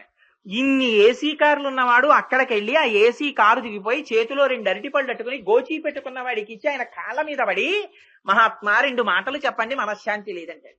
ఎందుకు వచ్చావురా ఇక్కడికి అంటే, అబ్బా శాంతి లేదండి అంటాడు. ఇన్ని విడిచిపెట్టి గోచీ పెట్టుకున్న వాడి దగ్గర శాంతి ఉంది, ఏమీ ఇన్ని ఉన్నవాడి దగ్గర శాంతి లేదు. కాబట్టి ఉండవలసిన శాంతి ఎందులో ఉంది? మహాపురుషుల దగ్గర ఉందా శాంతి. అందుకని వాళ్ళు పర్యటన చేసి వాళ్ళు ఏ ప్రయోజనం లేకపోయినా వర్షిస్తారు. అటువంటి వాడికి నువ్వు నమస్కారము చేసి తీరకపోతే నువ్వు కృతజ్ఞుడి. నీకు చేతులు ఉన్నందుకు కంజాక్షునకు కాని కాయంబు కాయమే పవన గుంభిత చర్మ భస్త్రికాక వైకుంఠు పొగడని వక్త్రంబు వక్త్రమే ఢమఢమధ్వనితోడి ఢక్కగాగా పరమేశు చూడని కన్నులే తనుగుడ్య చాలా రంధ్రములుగాక చక్రి చింతలేని జన్మంబు జన్మమే తరల సలిల నుద్దు దంబుగాక విష్ణుభక్తి లేని విభుదుడే పాదయుగముతోడి పశువుగాక అంటాడు ప్రహ్లాదుడు. అలా గురువుని చూసి నమస్కరించలేని శిరస్సు, గురువు ముందు కైమోడ్చని చేతులు, గురువుని పొగడలేని నోరు ఉండి ఎందుకు? అందుకని వ్రత ప్రారంభంలోనే గురువు యొక్క వైభవాన్ని ఆ తల్లి అంత అందంగా మేఘాన్ని అడ్డుపెట్టి చెప్తోంది. ఆ గురువుట ఆకాశంలోకి వచ్చి మేఘంలా నిలబడితే ఆ వర్షించే ముందు మామూలుగా వర్షించట. ఎలా వర్షిస్తాడు? ఆ శ్రీమన్నారాయణుని యొక్క బాహు యుగళిలో కుడి చేతిలో ఉండేటటువంటి చక్రము ఎలా మెరుస్తుందో అలా మెరుస్తట. దానికి సుదర్శనం అని పేరు. సుదర్శనం అంటే మంచి దర్శనము కలిగినటువంటిది. ఆ సుదర్శనము యొక్క మెరుపులో నీలితనము కలిగినటువంటి పరమాత్మ యొక్క దర్శనం అవుతుంది. ఆ సుదర్శనం తిరుగుతుంటుంది చర్ చర్మని స్వామి చేతిలో. ఆ సుదర్శనం ఏం చేస్తుంది? ఎప్పుడు వెళ్లి శత్రువుల్ని హతమారుస్తుంది. అందుకని సన్యాసులు ఏం చేస్తారు? చేతిలో దండం పట్టుకుంటారు. దండం ఎందుకు? కుక్కల్ని అడ్డొచ్చిన వాటిని కొట్టడానికా? కాదు కాదు. వేద విరుద్ధమైనటువంటి వాదనలు ప్రబలిపోతే వాళ్ళ యొక్క వాగ్ఝరి చేత ప్రమాణమును ఆవిష్కరించడము చేత మళ్లీ తమ సత్యదండాన్ని చేతపట్టి జగత్తు యందు వేద ప్రమాణమును నిలబెడతారు. నిలబెట్టి ఒక చోట ఉండకుండా సర్వకాలముల యందు అంతటా సంచరిస్తూ ఏది దొరికితే అది తింటూ జగత్తుకి బోధ చేసి తిరుగుతూ ఉంటారు. అదిగో అటువంటి వాళ్ళు మహాపురుషులు, వాళ్ళు గురువులు. అందుకని అలా వచ్చినటువంటి గురుస్వరూపమైన మేఘమా, నువ్వు ఆ చక్రము మెరిసినట్టు మెరవాలి. ఆ చక్రం ఏం చేస్తుంది? విరోధుల్ని దండిస్తోంది. ఈయనేం చేస్తున్నాడు? వేద విరుద్ధమైనటువంటి మార్గముల యందు ప్రవర్తించేటటువంటి వారికి బోధ చేసి మళ్ళీ వేద మార్గాన్ని నిలబెడుతున్నాడు. వేదము యొక్క ప్రమాణమును స్థాపిస్తున్నాడు. భగవంతుడికి ఉపద్రవం కలగకూడదన్నది గురువుల బెంగ. మనందరం భగవంతుడి దగ్గర స్తోత్రం చేసి ప్రయోజనం పొందాలనుకుంటాం. మరి గురువులో భగవంతుడు రక్షింపబడాలని కోరుకుంటారు. అందుకని వాళ్ళు మంగళాశాసనం చేస్తారు. అంటే పూజ చెయ్యరాండి అని అనుకోకండి. తాదాత్మత మంగళాశాసనంలో పొందుతారు. ఆ స్వామి చల్లగా ఉండాలి, స్వామి చల్లగా ఉండాలని కోరుకుంటారు. ఆ కోరుకోవడంలో ఉంది ఆ విశాల హృదయం. అందుకని ఆ చక్రంలా మెరవాలి. శంఖం ధ్వని చేసినట్టుగా ధ్వని చెయ్యాలి. శంఖం ఏం చేస్తుంది? ఆయన ఎడమ చేతిలో ఉంటుంది. ఆ శంఖాన్ని చేత పట్టుకుని స్వామి తన పెదవుల మీద పెట్టుకుని తనలో ఉన్నటువంటి ఊపిరిని శంఖములోనికి చొప్పింప చేస్తారు. చేసి నాదము చేస్తే శంఖము పలుకుతుంది. శంఖమా పలికింది? శంఖము వెనకాతల ఉన్నటువంటి పరమాత్మ పలికారా? పరమాత్మ నోటిలోని వాయువు శంఖములోనికి ప్రవేశించి శంఖము ధ్వని చేస్తే శంఖము ధ్వని చేసింది అంటున్నాం. కానీ శంఖము కాదు, శంఖము వెనకాతల ఉన్న పరమేశ్వరుడి ఊపిరి ధ్వనికి కారణం. ఎలా? హనుమ అంటారు సుందరకాండలో, 100 యోజనముల సముద్రాన్ని దాటేటప్పుడు యథారాఘవ నిర్ముక్త శరశ్వసన విక్రమ గచ్చే తత్వద్గమిష్యామి లంకాం రవణ పాలితాం అంటారు. ఆ రామచంద్రమూర్తి చేతిలో పట్టుకున్నటువంటి బంగారు కోదండమునందు సంధింపబడి విడిచిపెట్టినటువంటి బాణము అప్రతిహతముగా బయలుదేరి వెళ్లి ఆవలి వేపున ఉన్నటువంటి లక్ష్యము మీద పడకుండా ఎలా ఉండలేక విడుతుందో అలా నేను కూడా సీతమ్మ తల్లి దర్శనమును అపేక్షించి లంకా పట్టణాన్ని చేరుకుంటానంటారు. ఆ బలము బాణముదా రాముడిదా? రామ బాణము యొక్క బలము రాముడిది. అలా హనుమ వెళ్లడం వెనకాతల బలం హనుమదా రాముడిదా? హనుమది, రాముడిది. అలా గురువులు కూడా సర్వకాలముల యందు భగవంతుణ్ణి తమలో భగవానుడుండి అంతటా భగవానుడుండి భగవానుడే చేయిస్తున్నాడన్న భావనతో ఉంటారు. అందుకని శంఖము మోగినట్లు మోగుతారు. అదిగో ఆ శంఖము ఆ గోపికలకి చాలా ఇష్టంట. ఇందుచేత అప్పుడప్పుడు చక్రం స్వామి చేతిని విడిచిపెట్టి వెళ్లి విరోధుల్ని సంహరించి మళ్లీ వచ్చి వేలిని పట్టుకుంటుందిట. శంఖమో ఎన్నడూ విడిచిపెట్టదుట. ఎప్పుడు స్వామివారి చేతిలోనే అలంకరింపబడి ఆయన పెదవుల మీదకి వెళ్లి ఆయన యొక్క ఊపిరిని తనలోకి తీసుకుని తాను ధ్వని చేస్తుంది. అదిగో అంత భాగ్యాన్ని ఆ శంఖం పొందింది. వాళ్ళ కోరికేమిటి? తాము కూడా అటువంటి భాగ్యమును పొందాలన్నది కోరికట. ఆయన ఒక విచిత్రమైనటువంటి ప్రశ్న వేశాడు ఒకప్పుడు. ఆ శ్రీకృష్ణ భగవానుడు రాసలీల చేసేటప్పుడు ఆయన వేణుగానమును విని ఎండిపోయినటువంటి చెట్లు చిగుర్చాయని అంటారు కదా. మరి ఎండిపోయినటువంటి చెట్టులోని ఒక కొమ్మ యొక్క పేడు వేణువు కదా, ఆ వేణువు చిగర్చలేదా అని అడిగాడు. అంటే ఎంత ఆశ్చర్యకరమైన సమాధానమో చూడండి. మహాపురుషులు అన్నారు, ఆ వేణువులోంచి వినిర్ముక్తమైనటువంటి స్వామివారి ఊపిరి వేణునాదముగా వచ్చి విన్నంత మాత్రము చేత ఎండిపోయినటువంటి చెట్టు చిగిరించి మళ్లీ పునర్జన్మని పొందితే ఆయన యొక్క హస్తస్పర్శని పొంది ఆయన పెదవులను తాకి ఆయన ఊపిరిని తనలోకి ప్రవహింపచేసుకుని ఆయన నోటి నుంచి వచ్చినటువంటి ఆ అధరము నుంచి స్రవించినటువంటి లాలాజనము ఆ వేణువులోకి ప్రవహించి అందులోంచి ఊపిరి నాదమై పైకొస్తే మళ్లీ చిగిర్చి పునర్జన్మాది పొందుతుందా? అది మోక్ష స్థితిలో అలాగే ఉండిపోయిందన్నారు. అందుకని వేణువు చిగర్చలేదన్నారు. అందుకని అదిగో అటువంటి స్థితిలో ఆ మహాపురుషులైనటువంటి గురువులు శంఖమునందు వారికి ప్రీతి ఎక్కువ. అందుకని శంఖములా ఉండాలని కోరుకోవడంలో ఉన్న పక్షపాతం అది ఎప్పుడు భగవంతుడిని వదలదు. ఆయన ఊపిరి అది పలకడానికి హేతువై ఉన్నది. అందుకని ఆ శంఖంలా నువ్వు ధ్వని చెయ్యాలి, బ్రహ్మాండమంగా గర్జించాలి. గర్జించి ఆ శ్రీమన్నారాయణుడు చేతిలో పట్టుకున్నటువంటి శార్ంగమనేటటువంటి ధనస్సు నుంచి వినిర్ముక్తమైన బాణ పరంపర ఎలా వచ్చి లోకము మీద పడిపోతుందో, ఆ బాణములు ఇంకా పడినప్పుడు విరోధుల మీద పడతాయి. కానీ ఇవాళ ఆ వర్షం వచ్చి పడినప్పుడు అందరికీ ఆనందదాయకం అవ్వాలి. మేము మార్గశీర్ష స్నానం చెయ్యాలి, లోకమంతా ఆనందాన్ని పొందాలి. ఆ శ్రీ మహావిష్ణువు చేతిలోంచి వచ్చేటటువంటి బాణ పరంపర అనుభవించవలసిందే తప్ప దాన్నిట అసలు ఉపమానం పెట్టి చెప్పడం కుదరదుట. దీన్ని రామదాసు గారు అనుభవించారు, మహానుభావుడు. ఆయన అన్నారు, ఆయన ఎక్కడ దర్శనం చేశారో మనస్సులో ఖరదూషణాదులనేటటువంటి 14,000 మంది రాక్షసులు ఒకవైపు, రామచంద్రమూర్తి ఒక్కరు ఒకవైపు, 14,000 మంది విడిచిపెట్టినటువంటి అనేక రకములైన ఆయుధాల్ని బాణాల్ని మహానుభావుడు ఎప్పుడు బాణం తీసేవారో, ఎప్పుడు కోదండంలో పెట్టేవారో, ఎప్పుడు సంధించేవారో, ఎప్పుడు ఆకర్ణాంతము లాగేవారో, ఎప్పుడు విడిచిపెట్టేవారో తెలియదు. అందుకని రామదాసు గారు అంటారు, బండన భీముడు అర్థజన బాంధవుడు జ్వల బాణతూణ కోదండ కళాప్రచండ భుజతాండవ కీర్తికి రామమూర్తికి రెండవ సాటి దైవమిక లేడనుచున్ గడకట్టి భేరి కాడాండ డడాండ డాండ నినదంబుల జాండము నిండ మత్త వేదండము నెక్కి చాటెడను దాశరథి కరుణాపయోనిధి అంటారు. స్వామి, అలా ఇలా కదయా, నీ భుజములు తాండవం చేస్తాయి శత్రువులతో యుద్ధం చేసినప్పుడు. ఆ తాండవం ఎలా ఉంటుందంటే, నేను మామూలుగా చెప్పను స్వామి. 4 రహదారుల మధ్యలో 2 స్తంభములు పాతుతాను. ఆ 2 స్తంభముల మధ్యలో ఒక బ్రహ్మాండమైన భేరీ కడతాను. ఒక ఏనుగునెక్కి వస్తాను. చేతిలో ఒక పెద్ద భేరీని మోగించేటటువంటి సాధనాన్ని పట్టుకుంటాను. డాండ డడాండ డాండ నినదంబుల జాండము నిండా ఆ ఏనుగు మీద కూర్చుని దాన్ని భేరిని మోగిస్తాను. ఎందుకు మోగిస్తున్నామని అందరూ వస్తారు. అది విని అప్పుడు చెప్తాను, రెండవ సాటి దైవమిక లేడునుచున్, రామచంద్రమూర్తి లాంటి దైవము లేడు లేడు లేడు అని గడకట్టి ఆ భేరి మ్రోగించి ప్రకటిస్తాను. స్వామి, నీ భుజకీర్తి అటువంటిది, ఆ భుజములలోంచి వచ్చేటటువంటి బాణ పరంపర అటువంటిదని వర్ణిస్తారు. అలా ఆయన శ్రీ మహావిష్ణువై ఆ శార్ంగమనేటటువంటి ధనస్సు పట్టుకొని ఆ బాణములను వర్షించినప్పుడు ఆ బాణములు ఎలా వచ్చి పడిపోతాయో నీలోంచి వర్షధారలు అలా పడిపోవాలి. ఆ పడిపోతే సమస్త జగత్ ఆనందించాలి. మేము అప్పుడు మార్గశీర్ష స్నానాన్ని ఆ వానలో మేము చెయ్యాలి. అంటే ఏమిటి? ఎప్పుడు భగవంతునితోటి విడవడని నిత్య సంశ్లేష ఐశ్వర్యము కలుగుతుంది.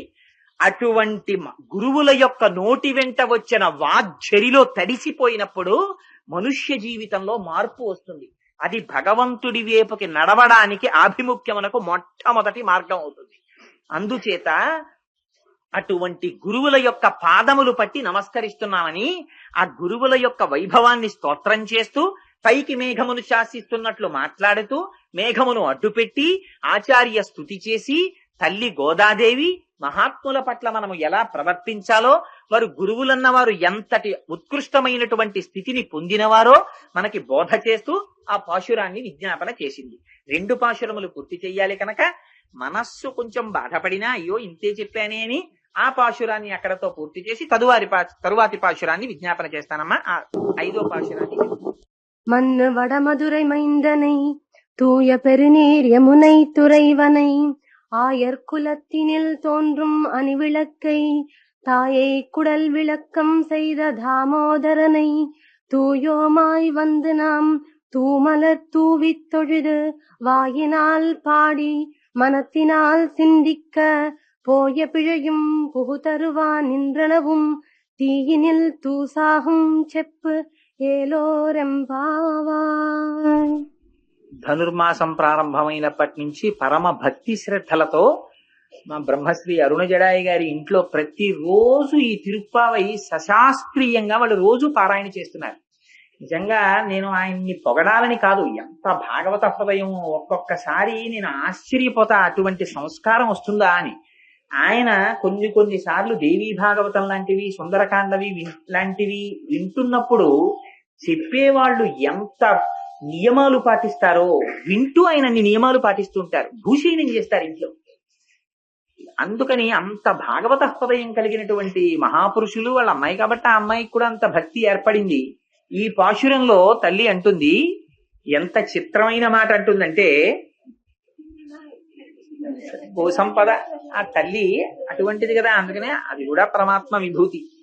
ఆ తల్లి ఈ 5వ పాశురంలో అంటుంది, ఆశ్చర్యకరమైనటువంటి శక్తిని కలిగినటువంటి వాడా, మధురకి నాయకుడు, నిరంతరము భగవత్ సంబంధము కలిగినటువంటి మధురాపట్టణమునకు నాయకుడైన వాడా, లోతై పరమ పవిత్రమైనటువంటి యమునా నది ఒడ్డుని నీకు గుర్తుగా కలిగినటువంటి వాడా, గోపవంశమునందు మంగళదీపముగా జన్మించినటువంటి వాడా, తల్లి యశోద యొక్క గర్భ కీర్తి ప్రకాశించేటట్టుగా దామోదరుడనేటటువంటి పేరుని పొందినవాడా, నీ నామమును కీర్తించడము చేత మా శరీరమునకు పట్టిన పాప రాశి దగ్ధమైపోతుంది.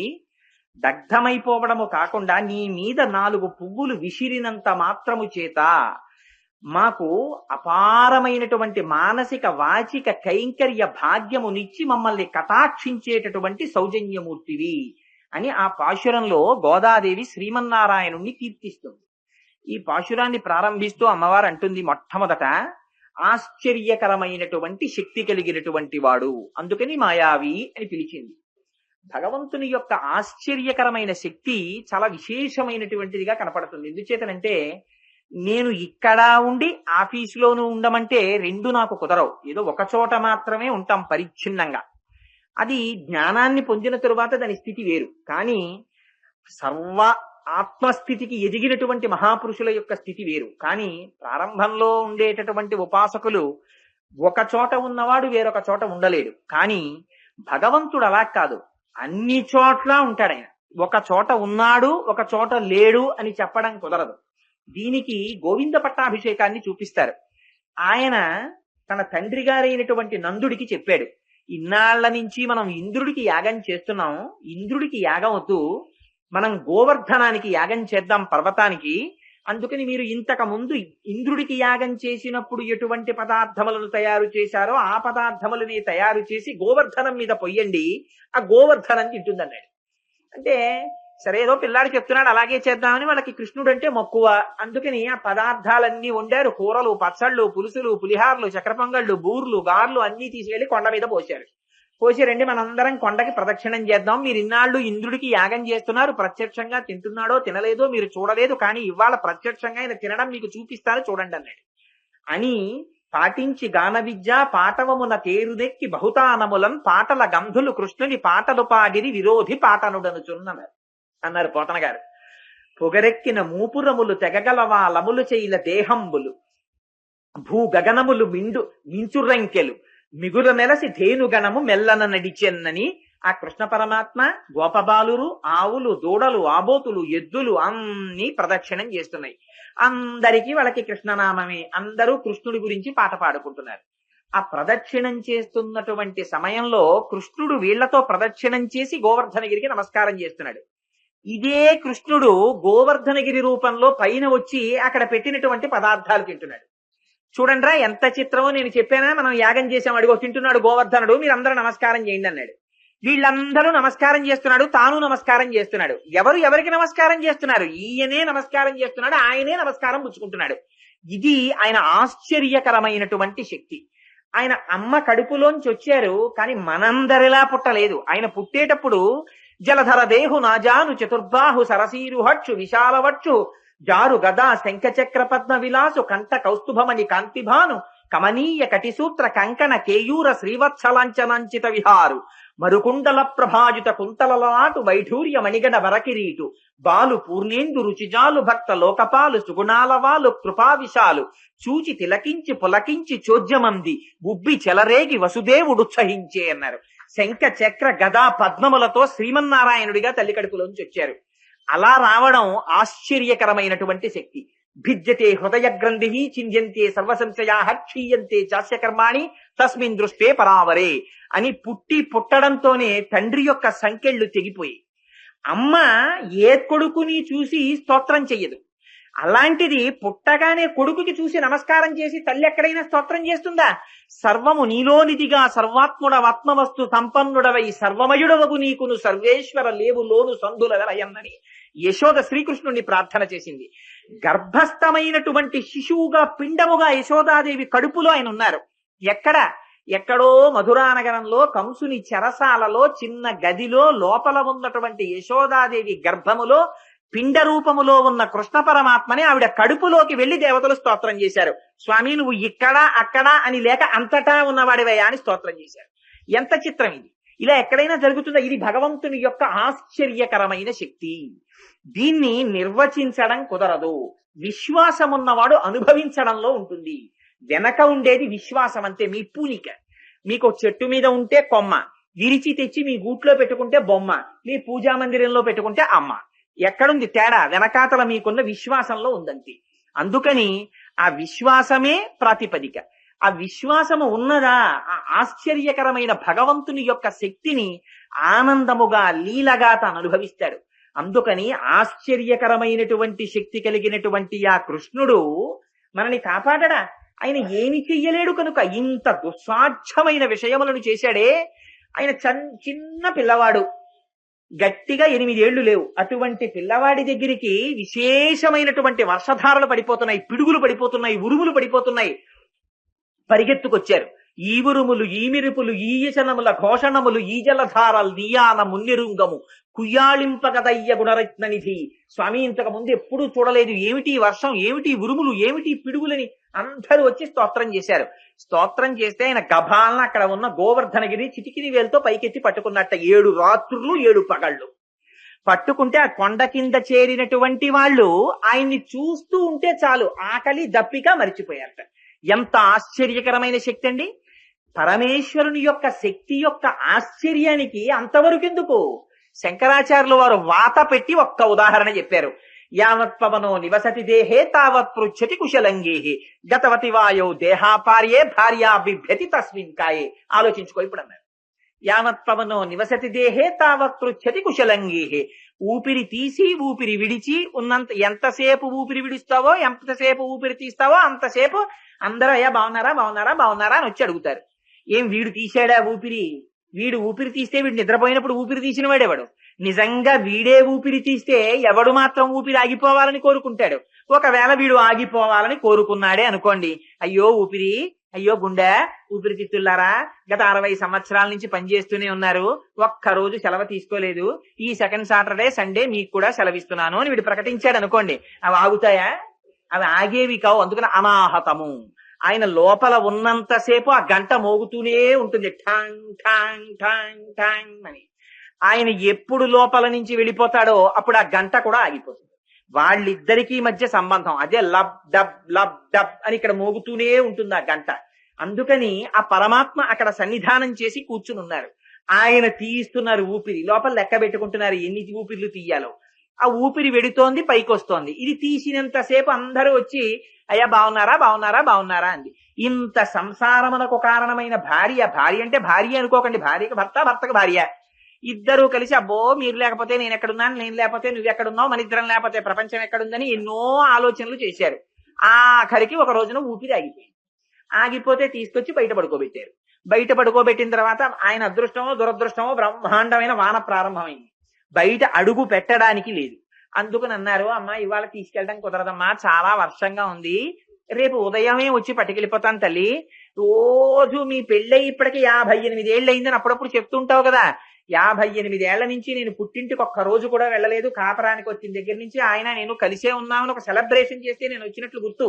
అందుకని ఇవాళ కూడా ఇద్దరూ కలిసి గదిలో పడుకోండమ్మా అంటే ఆవిడ ఎందుక బిభ్యతి, హడిలిపోయింది. ఏమిరా నీ అసాధ్యం కూల ఈ మాటలు?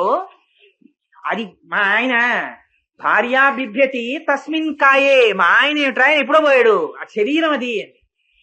ఏమిటి పోయాడమ్మా, ఎప్పుడు చూసావు? ఇది కాకుండా మీ ఆయన ఎప్పుడైనా చూసావా ఈ శరీరం కాకుండా? అంటే ఏమో నాకు ఈ కృతకవాదనలన్నీ అనవసరంగానే ఆయన లేడు పోయాడు.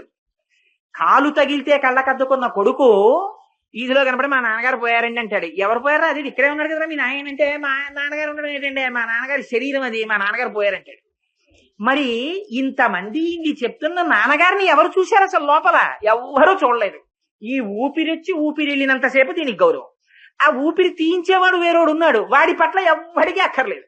వాడు లోపల కూర్చుని అహం వైశ్వానరో భూత్వా ప్రాణినాం దేహమాశ్రిత ప్రాణాపాన పచాన్యన్నం చతుర్విధం అని ఆ లోపలికి తీసుకునేటటువంటి 4 రకాలైనటువంటి పదార్థాల్ని వైశ్వానరుడనేటటువంటి పేరు కలిగిన అగ్నిహోత్రుడే ఆయన పచనం చేస్తున్నాడు, ఆయన ఊపిరి తీస్తున్నాడు. అందుకని విలువ. అది ఆగిపోయింది అనుకోండి, ఒకనాడు భార్య బిభ్యతి, కట్టుకున్న పెళ్ళం హడిలిపోయింది. మరి ఇంక నీకు దేనికోసం రా ఇంత మమకారం? ఒక్కసారి శ్లోకం గుర్తెట్టుకుని కొంచెం ఇంట్రెస్ట్ ఇంకొక వైపు కూడా డైవర్ట్ చేయవలసింది ఉండని నీవు నమ్మితే తిరుగుని ఇష్టం. వయసిగతే కక్కామ వికార, ఈ వయసు అయిపోయింది, ఆ కామం పోతుంది. శుష్కే నీరే కక్కాసార, మా ఊళ్ళో పెద్ద చెరువు ఉందండి అని తీసుకెడితే అందులో చొక్క నీళ్లు లేవనుకోండి, నీ మోహన్ చెరువు ఏమిటంటారు. అందులో నీళ్లుంటే చెరువు, నీళ్లు లేకపోతే చెరువు ఏమిటది? చెరువు కాదు. ఇంకా క్షీణేవిత్తే కప్పరివారో, డబ్బులు లేవనుకోండి పరివారం ఎవరు వస్తారు? వెనకాతల ఎవ్వరూ పరివారం ఉండరు. క్షీణేవిత్తే కప్పరివారో జ్ఞాతే తత్తే సంసార, జ్ఞానం వచ్చిందనుకోండి సంసారం ఎక్కడుంది? అప్పటి వరకు జంఝాటం పట్టుకునే ఉంటుంది. ఆ జ్ఞానం ఒక్కసారి వచ్చేసిందా వదిలిపెట్టేస్తుంది. ఆ వెర్రి వదిలేసి దాని స్థానంలో కొంచెం వైరాగ్యం పటమరించి, లేదు లేరా ఈ లోపల వాడిని చూడడం ఎలాగో కుదరట్లేదు, ఒక్కసారి వాడే ఇక్కడ సాకారంగా ఉన్నట్ట వెళ్ళో నమస్కారం చేద్దాంరా అని వెళ్ళి నమస్కారం చేయడానికి దేవాలయానికి వెళ్ళడం నేర్చుకుంటావురా అని మహానుభావులు ఆ భగవంతుని యొక్క ఆశ్చర్యకరమైన శక్తి అది. అక్కడ వరకు ఎందుకు, మధుర వరకు ఎందుకు, రేపల్లి ఎందుకు, నందవ్రజం ఎందుకు? ఇక్కడ లేడు, ఇక్కడ ఉండి చేయించట్లా? అంత ఆశ్చర్యకరమైనటువంటి శక్తి కలిగిన పరమాత్మ అంతవరకు ఎందుకండి? మనం నా కొడుకు, నా కూతురు, నా అల్లుడు అని ఇన్ని కబుర్లు చెప్తాం. బాల్యక్రీడల్లో దశమస్కంధంలో వాత పెట్టి అడిగారు. ఏమిటి? కృష్ణుడి యొక్క బాల్యలీలని చెప్తున్నట్టుగా చెప్పి అడిగారు. ఎంత విచిత్రం అంటే, వాలగ వచ్చిన ఈసటి చూలాలం తలుగమనిన చూలగుటకేది మూలము చెప్పమని ఈ బాలుడు చెప్పెదరే సతులు పర్వేందుముఖి అని అడిగారు పోతన గారు. ఎవరో ఒక ఆవిడ గోపకాంతంలో ఒక ఆవిడ నిండు గర్భిణి. ఆ కృష్ణుడు చిన్న పిల్లవాడు ఆడుకుంటూ పరిగెత్తుకుంటూ వెళ్ళి ఆవిడ మీద పడ్డాడు. పడితే ఆవిడంది, ఒరే మీద పడకరా, నేను కడుపుతో ఉన్నానంది. అంటే కడుపుతో ఉన్నావా, నీకు కడుపు ఎలా వచ్చింది అన్నాడే. అంటే చూలగుటకేది మూలము చెప్పమని ఈ బాలుడు అంటే చెప్పేదరే సతులు పర్వేందుముఖి, ఎవరైనా ఆడవాళ్ళు అలాంటివి చెప్తారా? ఎంత హేయమైన ప్రశ్న వేశాడమ్మా అంటారు. కాదు, అందులో ఉన్న రహస్యం వేరు. ఆయన బాల్యక్రీడలో పెట్టి, నీ ప్రయోజనమా ఆవిడ ప్రయోజనమా, మీ ఇద్దరి గొప్పతనం కాదు. గొప్పతనాలు మీ దగ్గర ఉంటే ఇలాంటి గొప్పతనాలు ఉన్న వాళ్ళు పిల్లలు లేని వాళ్ళు ఉండరు ప్రపంచంలో. కానీ గొప్పతనం పరమేశ్వరుడిలో ఉంది. నువ్వు చెప్పెట్టలా. ఒక్క శరీరంలో ఆత్మ లోపల ఉండి సుఖదుఖములనేటటువంటి 2 పళ్ళని అనుభవించడానికి సత్వ రజస్తమో గుణములనేటటువంటి 3 ధర్మ అర్థ కామ మోక్షములనే 4 కోసం శబ్ద స్పర్శ రస రూప గంధములనేటటువంటి 5 తన్మాత్రలతో 5 జ్ఞానేంద్రియములు, ఒక మనస్సు అనేటటువంటి 6 సంఘాతముతో చర్మము, రక్తము, మాంసము, కొవ్వు, అస్థి, శుక్ల, మేధ అనేటటువంటి 7 పదార్థములతో 2 కాళ్ళు, 2 చేతులు, 4, 5 శిరస్సు, 6 కంఠము, 7 హృదయము, 8 ఉదరమనేటటువంటి 8 శరీర భాగములతో 2 కళ్ళు, 2 ముక్కులు, 2 చెవులు, 6 నోరు, 7 మలద్వారము, 8 మూత్రద్వారము, 9 అనేటటువంటి 9 కన్నాలతో ఒక మాంసపు బుడగని తోలు తిత్తిని చేస్తే ప్రాణ అపాన వ్యాన ఉదాన సమాన నాగ కూర్మ కృకర ధనంజయ దేవదత్తములు అనేటటువంటి 10 వాయువులు ఆయన శాసనం అయ్యే వరకు బయటికి వెళ్ళకూడదు. ఇది పరమాత్మ అంటే. ఒక గాలి బుడగని తెచ్చి సూదితో గుచ్చితే బయటికి వెళ్ళిపోతుంది, ఠాప్ అని పేలి. ఆయన అనుగ్రహం ఉండబట్టి 9 రంధ్రములు ఉన్న తొర్రలో 10 వాయువులు నిలబడ్డాయి. ఇంతకన్నా భగవంతునికి ఆశ్చర్యకరమైన శక్తి ఏమిటి? వాడా నిర్మించిన వాడు లోపల తండ్రి నిర్మించాడా, తల్లి నిర్మించాడా? చూలగుటకేది మూలము చెప్పమని ఈ బాలుడు చెప్పేదరే సతులు పర్వేందుముఖి. పుట్టు గొడ్రాళ్లకు బిడ్డలిచే గోవిందుడే అంటారు. అందుకని అన్నమాచార్యుల వారు ఆయన అనుగ్రహం ఉంటే బిడ్డలు పుట్టారు, మన ప్రయోజకత్వానికి కాదని ఒక వాత పెట్టడానికి చెప్పారు మహాపురుషులు. అందుకని అదిగో అంత ఆశ్చర్యకరమైన శక్తి కలిగినటువంటి పరమాత్మ ఇన్ని చేసినవాడు మా పాప రాశిని ధ్వంసము చెయ్యడా? ఆయన నామం పెట్టి పిలిస్తే ఆయన యొక్క గుర్తేమిటి? ఆయన మధురా పట్టణమునకు నాయకుడు. ఏమిటా మధుర యొక్క గొప్పతనం? ఆ మధురలో అనంతమై అంతటా నిండి ఉన్నటువంటి పరమాత్మ, అజాయమానో బహుధా విజాయితే అని వేదము చేత స్తోత్రము చేయబడిన పరమాత్మ, పాంచభౌతికమైనటువంటి ప్రకృతి వికారమైన శరీరముతో రావలసిన అవసరము లేని పరమాత్మ, హాని వృద్ధి క్షయము మొదలైనటువంటివి లేని పరమాత్మ, ఒక శిశువుగా వచ్చి ఆయన కూడా పెరిగాడు పెద్దవాడయ్యాడనేటటువంటి వికారములకు లోనైనట్టుగా కనిపింపచేసినటువంటి పట్టణం మధుర.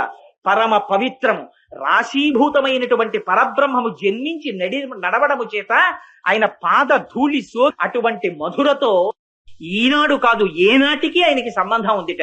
అటువంటి సంబంధము కలిగినటువంటి శ్రీకృష్ణ పరమాత్మ లోతై బాగా పవిత్రమైనటువంటి యమునా నది నీటితో కూడిన యమున యొక్క ఒడ్డుని తన గుర్తుగా కలిగిన వాట. యమున ఒడ్డు ఆయనకి గుర్తి. ఎందుకు ఈ మాట నాలి గోదాదేవి అంటే ఒక ఆశ్చర్యకరమైన విషయాన్ని ప్రతిపాదిస్తోంది. మీకు మొదటి రోజో రెండో రోజో విజ్ఞాపన చేసినట్లు గుర్తు. సూర్య భగవానుడికి 2 పిల్లలు, ఒక కొడుకు ఒక కూతురు. అంటే ఇవన్నీ సింబాలిక్ గా చెప్తారు. కొడుకు నలుపే, కూతురు నలుపే. కొడుకు యముడు, కూతురు యమున. యమున నీరు నలుపు, యముడు నలుపు.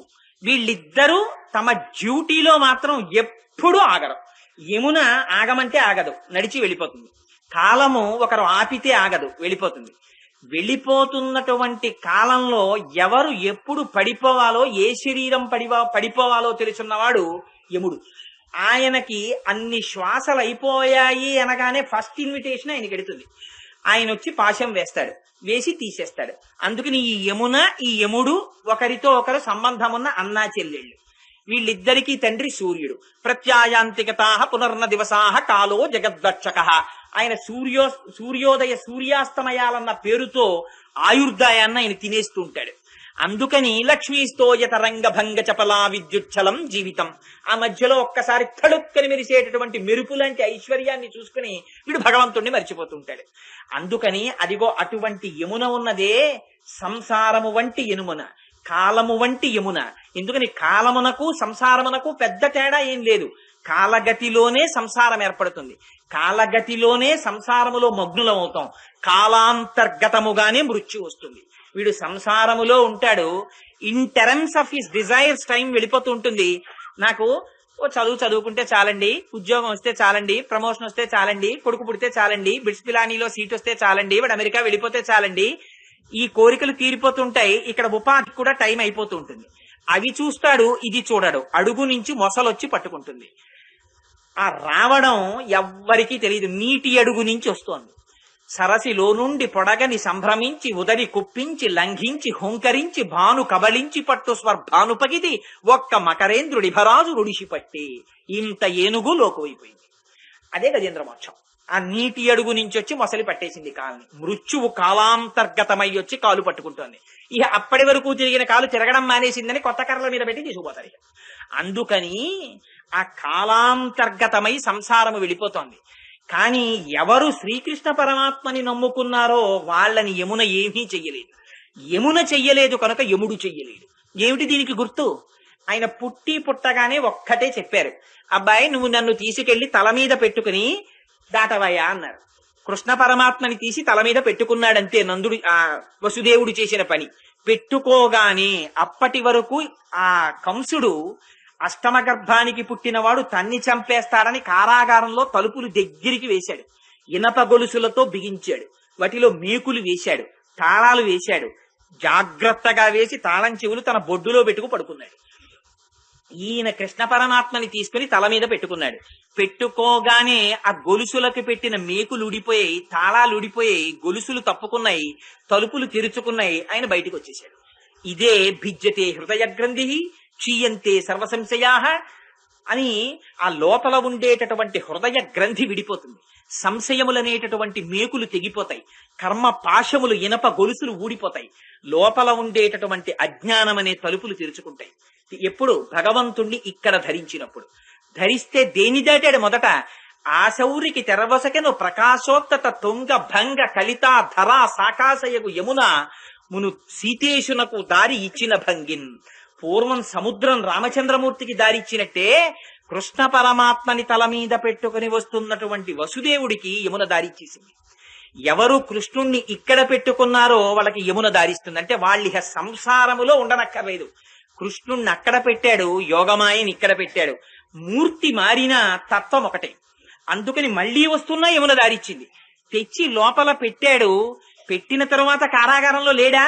ఉన్నాడు. కానీ తలుపులు మూసుకున్నా, తాళములు వేసుకున్నా వసుదేవుడి చేతులకి కాళ్ళకి వేసిన సంకెళ్ళు మాత్రం బిగుసుకోలేదు. అది విచిత్రం. ఆయన వాటిని మాత్రం తనంత తాను వేసుకున్నాడు. బాహుల పదముల సంఖ్యల నిడుకొని మదితలచుచు సూరసుతుడు ముందరివోలెన్ కుదురు కలరీతి దేహము కదిలించుచు నూరకుండె గురువరతంబున్. ఇంతకు ముందు ఎలా కాళ్ళు చేతులకి సంకెళ్ళు వేసేసినప్పుడు భయంగా కూర్చునేవాడో అలా తను తగిలించుకుని కూర్చున్నాడు. సంసారములో ఉన్నవాడే భగవంతుణ్ణి ఇక్కడ ఒక్కసారి వహించడం వచ్చిన తరువాత సంసారం అనే యమున దారిచ్చేస్తుంది. ఆయన సంసారంలో ఉన్నట్టే ఉంటాడు. త్యాగరాజు గారు సంసారంలో ఉన్నట్టు లేరు, హనుమాచార్యుల వారు సంసారంలో ఉన్నట్టుగా లేరు, రామదాసు గారు సంసారంలో ఉన్నట్టుగా లేరు, ఉన్నట్టుంటారు. మనవి నీరు లోపలికి వచ్చిన పడవలు, వాళ్ళవి నీటిలో పడవలు. అందుకని వాళ్ళు సంతతము బ్రహ్మమును తల మీద ఉంచుకుంటారు, హృదయములో ఉంచుకుంటారు. అందుకని వాళ్ళకి గొలుసులుండవు, వాళ్ళకి బంధనాలుండవు, వాళ్ళకి కర్మపాశములుండవు. ప్రారబ్ధమయ్యేంత వరకు ఆ శరీరాన్ని నిలబెట్టుకుంటారు. ఎందుకు ప్రారబ్ధం అయ్యే వరకు నిలబెట్టుకోవాలి? లోపల పడిపోకూడదా మరి తెలిసిన తర్వాత? అంటే ఒక రాజు అమ్ముల పొదిలో బాణములు పెట్టుకుని బయలుదేరాడు. ఆ బాణములు కొన్ని పొదిలో ఉన్నాయి. ఒక బాణమును తీశాడు, ఆ ధనస్సుకి సంధించాడు, విడిచిపెట్టేశాడు లక్ష్యం మీదకి. ఆ బాణం వెళ్ళిపోతోంది. అవతల ఉన్నటువంటి వాళ్ళు శరణాగతి చెయ్యడం వల్ల ఇతర కారణం చేతో ఇంకొక బాణాన్ని తీసి చేత్తో పట్టుకున్నాడు. కానీ ఇది ప్రయోగించలేదు, ఆపేశాడు. కానీ విడిచిపెట్టేసిన బాణాన్ని మాత్రం ఆపలేడు. అది వెళ్లి తగిలి తీరుతుంది లక్ష్యానికి. అలా మనం చేసుకున్న కర్మ ఫలితం కూడా 3 రకాలుగా ఉంటుంది. సంచితం అంటే మనం కూడబెట్టుకున్నది పర్వతాల కింద పడిపోయి ఉంటుంది, పుణ్యపాపాలు. వాటిని అనుభవించడానికి ప్రారబ్ధం అని అంతా వీడు అనుభవించలేడని స్వామి ఏం చేస్తారంటే కొంత పుణ్యం కొంత పాపం తీసి రెండింటిని అనుభవించడానికి ఒక శరీరం ఓటిస్తారు. ఇచ్చి దీంట్లో పెట్టి పంపిస్తారు బయటికి. వాడు బయటికి వస్తాడు. బయటకు వచ్చి ఆ ప్రారబ్ధం అనుభవిస్తాడు. ఈ ప్రారబ్ధం విడిచిపెట్టేసిన బాణం లాంటిది. భగవంతుని యొక్క స్థితి తెలిసినా, జ్ఞానమును పొందినా దీనితో కష్ట సుఖాలని వాళ్ళు అనుభవిస్తారు. కానీ వాళ్ళు ద్వంద్వాతీతులు. మనకి వాళ్ళది కష్టంలా ఉంటుంది, కానీ వాళ్ళకి అది కష్టంలా ఉండదు. అది తేడా. రమణ మహర్షికి మోచేతి మీద సర్కోమాకి పుండు పుట్టి రక్తం కారణం మిగిలిన వాళ్ళు బాధపడ్డారు. రమణులకి దాని ఎందు బాధ లేదు. శరీరమే పుండుకి పుండు పుట్టిందని ఆయన అనేవారు. నోటితో అనడం కాదు, చూపించారు. ఇది జ్ఞాని యొక్క లక్షణం, ఇది మహాభక్తుల యొక్క లక్షణం. ఇది ఇమిటేట్ చేస్తే వచ్చేది కాదు. అందుకని ప్రారబ్ధాన్ని అనుభవిస్తారు. చేత్తో పట్టుకున్న బాణం సంచితం, వచ్చే జన్మల్లో రావాలి. కానీ ఎప్పుడైతే భగవంతుణ్ణి తలుచుకున్నాడో ఆ పాపములు పర్వతములంతంతున్నాయి, పుణ్యాలు పాపాలును. కానీ అవి దూదికొండలు. భగవంతుడి యొక్క అనుగ్రహం అనేటటువంటి నిప్పు కణిక పడిందా అవి కాలిపోతాయి. అందుకని సంచితం లేదు, ఆగామి లేదు. ఇంకా ఉండేదేమిటి? ప్రారబ్ధం ఒక్కటే ఉంటుంది. అందుకని ఆ యమున దారిచ్చేస్తుంది. అందుకని యమునా నది ఒడ్డు ఆయనకి గుర్తుగా కలిగిన వాడు. అందుకని రాసలీల యమునా నది ఒడ్డున చేస్తారు. రాసలీల అంటే బ్రహ్మమును అనుభవించడం. అందుకే ఆ రాసలీలను వర్ణిస్తూ పోతన గారు యమునతో సంబంధం చెప్తారు. యమునా కంకణచారియై వనజ పుష్పామోద సంచారియై రమణీఘర్మ నివారియై మదవతీ రాస శ్రమోత్తారియై వనజాక్షుండల రంగ గాలి విసరన్ కళ్యాణ భావంబునన్ అని. ఈ యమున అంత పరమ పవిత్రమైనటువంటిది. ఈ సంసారమే ఋతుమంతం. ఇందులో భార్యని ధర్మపత్నిగా స్వీకరించి భగవత్ కైంకర్యం చేసి భగవంతుణ్ణి పొందుతాడు. అదే సంసారం మగ్నుడైపోతే అజ్ఞానంగా బంధకంగా పరిణమిస్తుంది. అందుచేత ఆ యమునా నది ఒడ్డును గుర్తుగా కలిగినటువంటి వాడు, ఆశ్చర్యకరమైనటువంటి చేష్టితములు కలిగినటువంటి వాడు, అన్నిటిని మించి గోపబాలుర యొక్క వంశములో మణిదీపముగా జన్మించినవాడు. ఆ దీపాన్ని వేరొకరు వెలిగించక్కర్లేదుట. అందుకే దీపం పూజలో పెడితే మనం ఒక విషయం చెప్తాం. నత్ర సూర్యోభాతి నచంద్రతారకం నేమా విద్యుతో భాతి కుతోజమగ్ని త్వమేవ భాతి మనుభాతి సర్వం తస్య భాషా సర్వం ఇదం విభాతి అంటాం. ఏ పరమాత్మ యొక్క సన్నిధానములో సూర్యచంద్రులు ప్రకాశించరో అటువంటి మహానుభావుడైన పరమాత్మ. అందుకే అది అనుభవించడం కూడా ఒక అదృష్ట హేతు. అది తెలిస్తే పూజలా చెయ్యాలనిపిస్తుంది.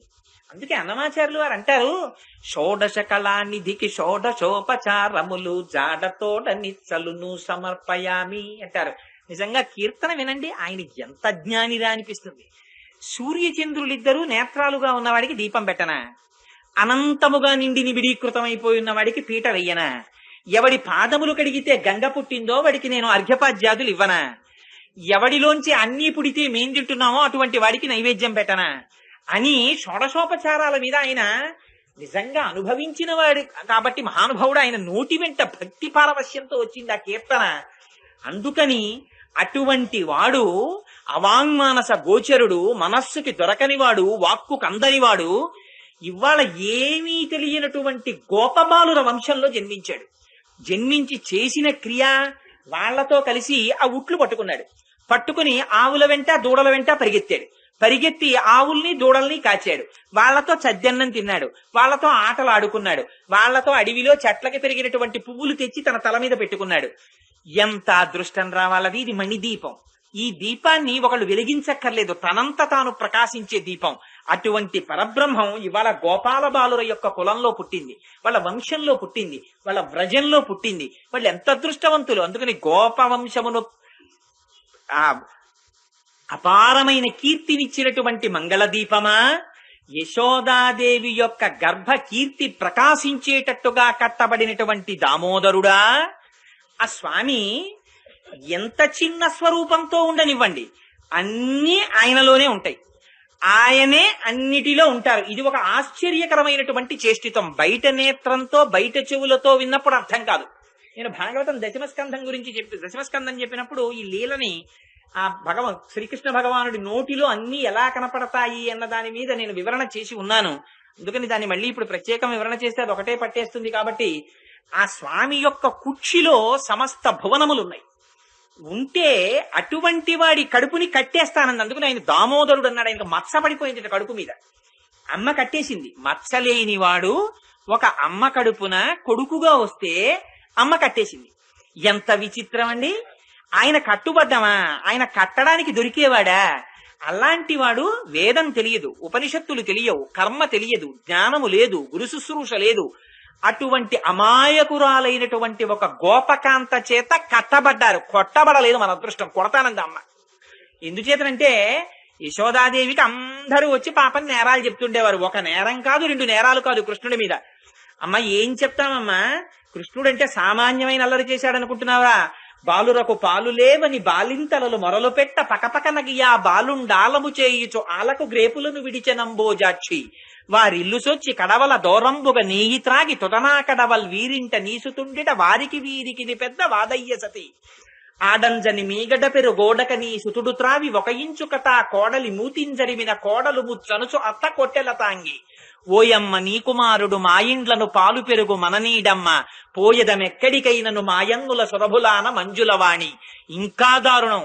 వేలుపులట నాకంటెను వేలుపు మరి ఎవ్వడనుచు వికవికనగిమా వేలుపుల గోడపైనో హేలావతి నీత నూజుడు ఎంగిలి చేసెన్ అని కొడుకులు లేరని ఒకసతి వగవగా తన్ను మగనిగాగైకునెనన్ కొడుకులు కలిగెదరనిపై పడినాడిది వినుము శిశువు పనులే తల్లి నా కొడుకును నా కోడలు ఏకటమున పెనగ పాము నీతడు వైవన్ కోక నిరుంగక పారిన కూకలిడన్నీసుతుండు గుణమే గుణాఢ్య.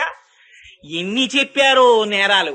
ఇన్ని చెప్తే పిచ్చి తల్లి యశోదంది అన్యమెరుగడు తన ఎంత నాడుచుండు మంచివాడితడెగ్గులు మనరమ్మ రామలారత్రిలో కాభిరామలార తల్లులార గుణవతీమ తల్లులారా. ఎందుకని వీళ్ళందరూ వచ్చి నేరాలు చెప్పేటప్పటికి ఆయన ఏం చేస్తున్నాడో తెలుసా అండి?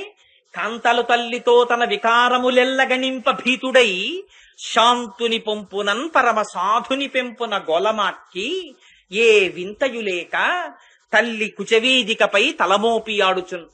ఏమీ తెలియని వాళ్ళ అమ్మ గుండెల మీద పడుకుని వాళ్ళొక్క